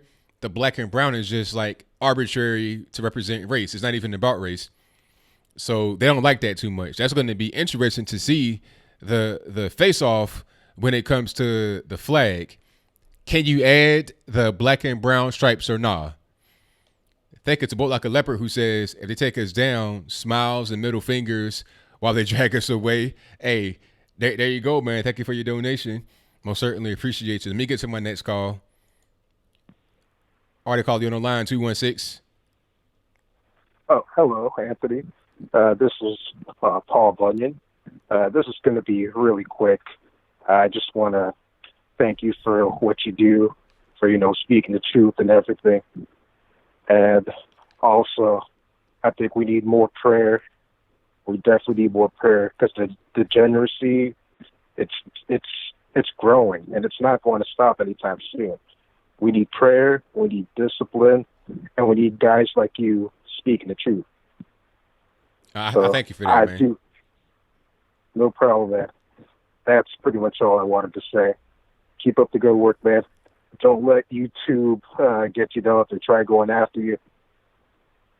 Oh, not at all, man. I'm going to keep on trucking, and as long as you guys keep on watching and supporting, I'm going to keep doing my thing. So thank you for the call. Definitely appreciate you.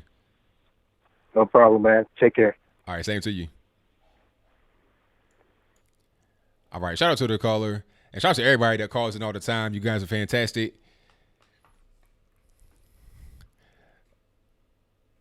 Yeah, hey, that it should be a white stripe on the flag too, right, Jane?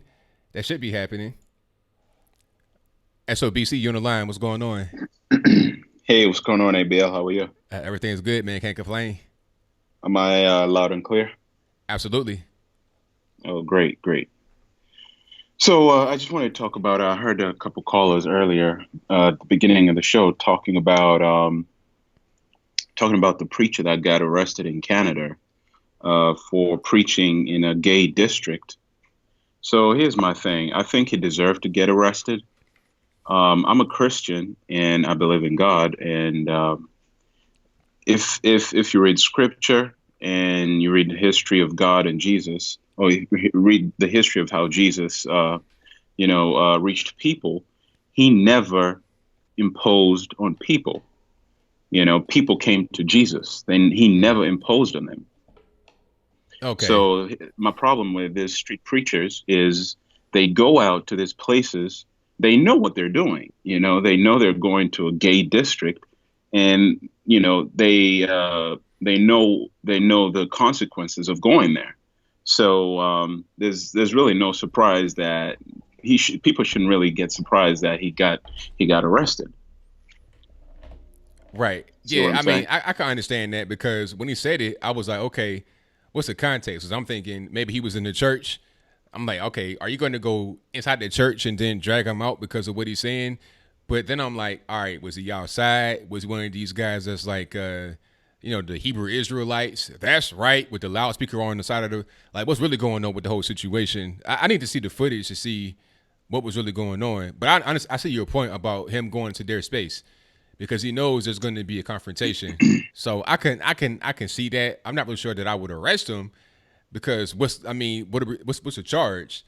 I don't know. I mean, if you watch the footage, it's about an hour and a half long, and in the footage, when he's talking to the cops, you'll notice that he kept saying he's Canadian, he has free space, free speech, which is true. He has the right to go where and stand wherever he wants to. But the thing is, he's not meeting those tenets of Christianity. Jesus did not impose on people, you know. People came to Jesus. So that's that. I mean, that's the point I'm trying to make here. So he deserved what he got. I see. I got you. Yes.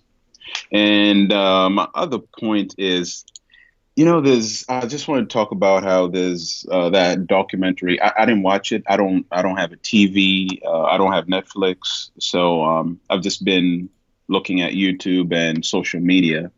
And, people talking about that. What's that? What's that? We Before They See Us. Yeah. What's the name of that documentary? Oh, When They See Us. Yes. So Yeah. Central Park 5. So yes. This is one thing the leftists do. They do it very well. They conflate truth. They conflate their conspiracy theories and their truth with actual reality, right? And then they make the reality look like their truth. Mm. You see what I'm saying? Yeah. So, for example, Michael Brown, right?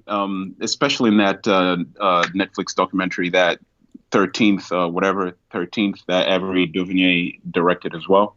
Yeah. She talked about Hands Up, Don't Shoot. Hands Up, Don't Shoot has been debunked numerous times, but she conflated it with the police brutality during the civil rights, which is true, right? There was police brutality back then, but she kind of put those two situations together, the Michael Brown situation and the police brutality situation in 1965, to make her point of how horrible the police are. Right. You see what I'm saying? Yeah, she had some truth in there, but also some lies. Right. Exactly. And they do it all the time. Right. And you know what? People on the right do it as well. I was reading this bell curve. Have you read the bell curve about Charles Murray? I've not read that, but I've heard about it. I know what it's about. It's about the IQ thing and all that. Race, yeah. I read that book, and halfway throughout the book, I just had to throw it away. I was like, I don't believe in IQ. I used to believe in IQ, but I don't believe in that mess anymore. I think it's a social construct just to control people. It's just a thing that psychologists use to, control the masses. That's what I feel like. Because he did the same thing in the book. He talked about this Chicago teacher. I forgot her name. She was black. She was really popular back then.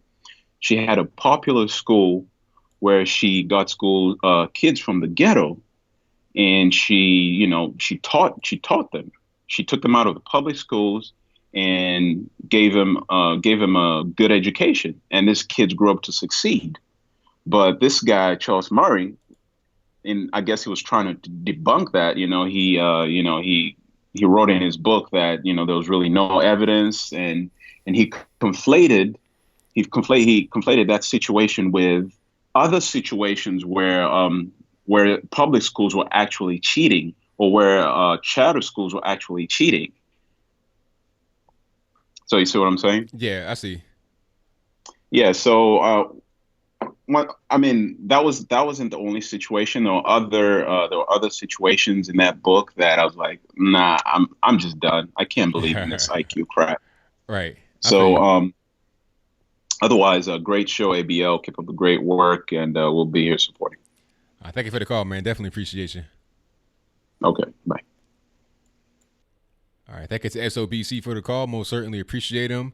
And I am right at 11 p.m. Eastern time. So that's a wrap for the show. Thank y'all for joining. I most certainly appreciate you. I'll be back with a live show on Saturday. What's that?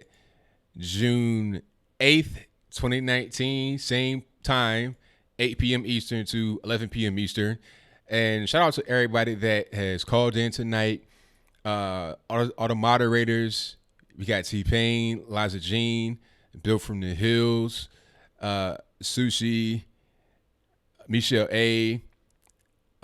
Who else? Shreebs, Protocol, Dan Larkin, Cynthia Webb. I see you, Cynthia Webb. Everybody, shout out to all you guys. I can't see everybody's name as far as the mods are concerned in this new YouTube platform. The way they get it set up, I can't see it. But thank y'all for what y'all do at the time. Definitely appreciate you. And what do we got? If you are not subscribed yet, please go ahead and subscribe. Like the video as well. Share the video. I'll be back tomorrow with some pre-recorded stuff. I'll be talking about the Stephen Crowder situation. I'll do a video about that to explain what's happening. I may do the Straight Pride Parade, or I'll do the elderly Trump supporter that was thrown to the ground in the United Kingdom. Or I may do all of them and release one the next day. Either way it goes, I'll be doing some videos tomorrow, as I do mostly every day. And that will be a wrap. So thank y'all for joining. Really appreciate you. Without y'all, there is no me. So until next time, y'all be safe. I'm out. And peace. Oh, one more thing. Go to Discord. If you want to keep talking to each other, you want to keep the party going, there's a link for Discord in the description box below. Hit up the Discord, and I'll be out for real this time. Y'all be safe. Peace.